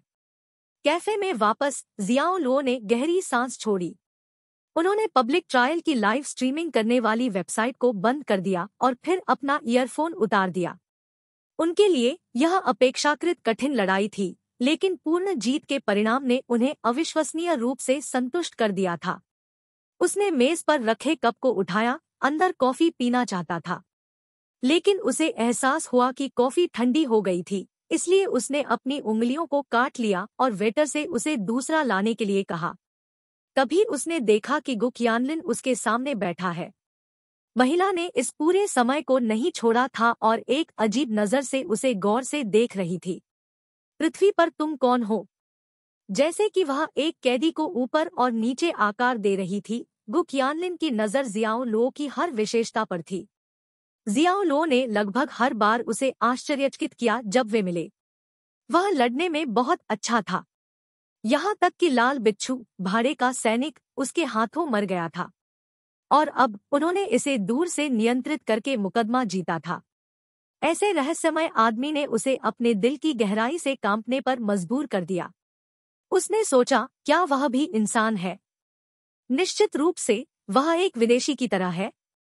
मेरा नाम जियाओ लुओ है। मैं एक्सिशिंग से आता हूँ। आपने शायद मेरे डेटा को इतनी बार पढ़ा है कि दस्तावेज पृष्ठ अब तक खराब हो चुके हैं। अधिकारी गु जियाओ लुओ ने उसे शांति से जवाब दिया। क्या यही तुम्हारी असली पहचान है? गु क़ियानलिन ने लगातार पूछा। आपकी क्षमताएं मेरी समझ से परे हैं। मेरे लिए आप एक खतरनाक चरित्र हैं। यदि आप वास्तव में एक अपराधी हैं, तो जियांगचेंग शायद आपके लिए भी पर्याप्त नहीं है। आप भीड़ में छिपे बम की तरह है, किसी भी समय विस्फोट करने और विनाशकारी आपदा लाने के लिए तैयार है। आप चीजों को ओवरथिंक कर रहे हैं। जियाओ लुओ ने हंसते हुए कहा। क्या मैं हूँ? गु क़ियानलिन ने ठंडी प्रतिक्रिया देते हुए कहा, मुझे उम्मीद है। जियाओ लुओ ने उसे जवाब नहीं दिया। उन्होंने वेटर द्वारा परोसी गई गर्म कॉफी का एक छोटा सा घूंट लिया, अपने कंप्यूटर पर द बिग बैंग थ्योरी का एक एपिसोड खोला और शो देखना शुरू कर दिया। पुलिस में शामिल हो। इसके बारे में कैसा है? अपनी क्षमताओं के साथ मुझे लगता है कि आप अपराधियों के सबसे बुरे सपने बन जाएंगे, गु क़ियानलिन ने अचानक पेशकश की। उसकी नज़र में जियाओ लुओ एक खतरनाक जानवर था जो किसी भी क्षण समाज को महत्वपूर्ण नुकसान पहुंचाने वाला था। वह जानवर के दांतों और पंजे को बांधने या अपराधियों के खिलाफ उनका इस्तेमाल करने के लिए पुलिस का लाभ उठाने की उम्मीद करती थी।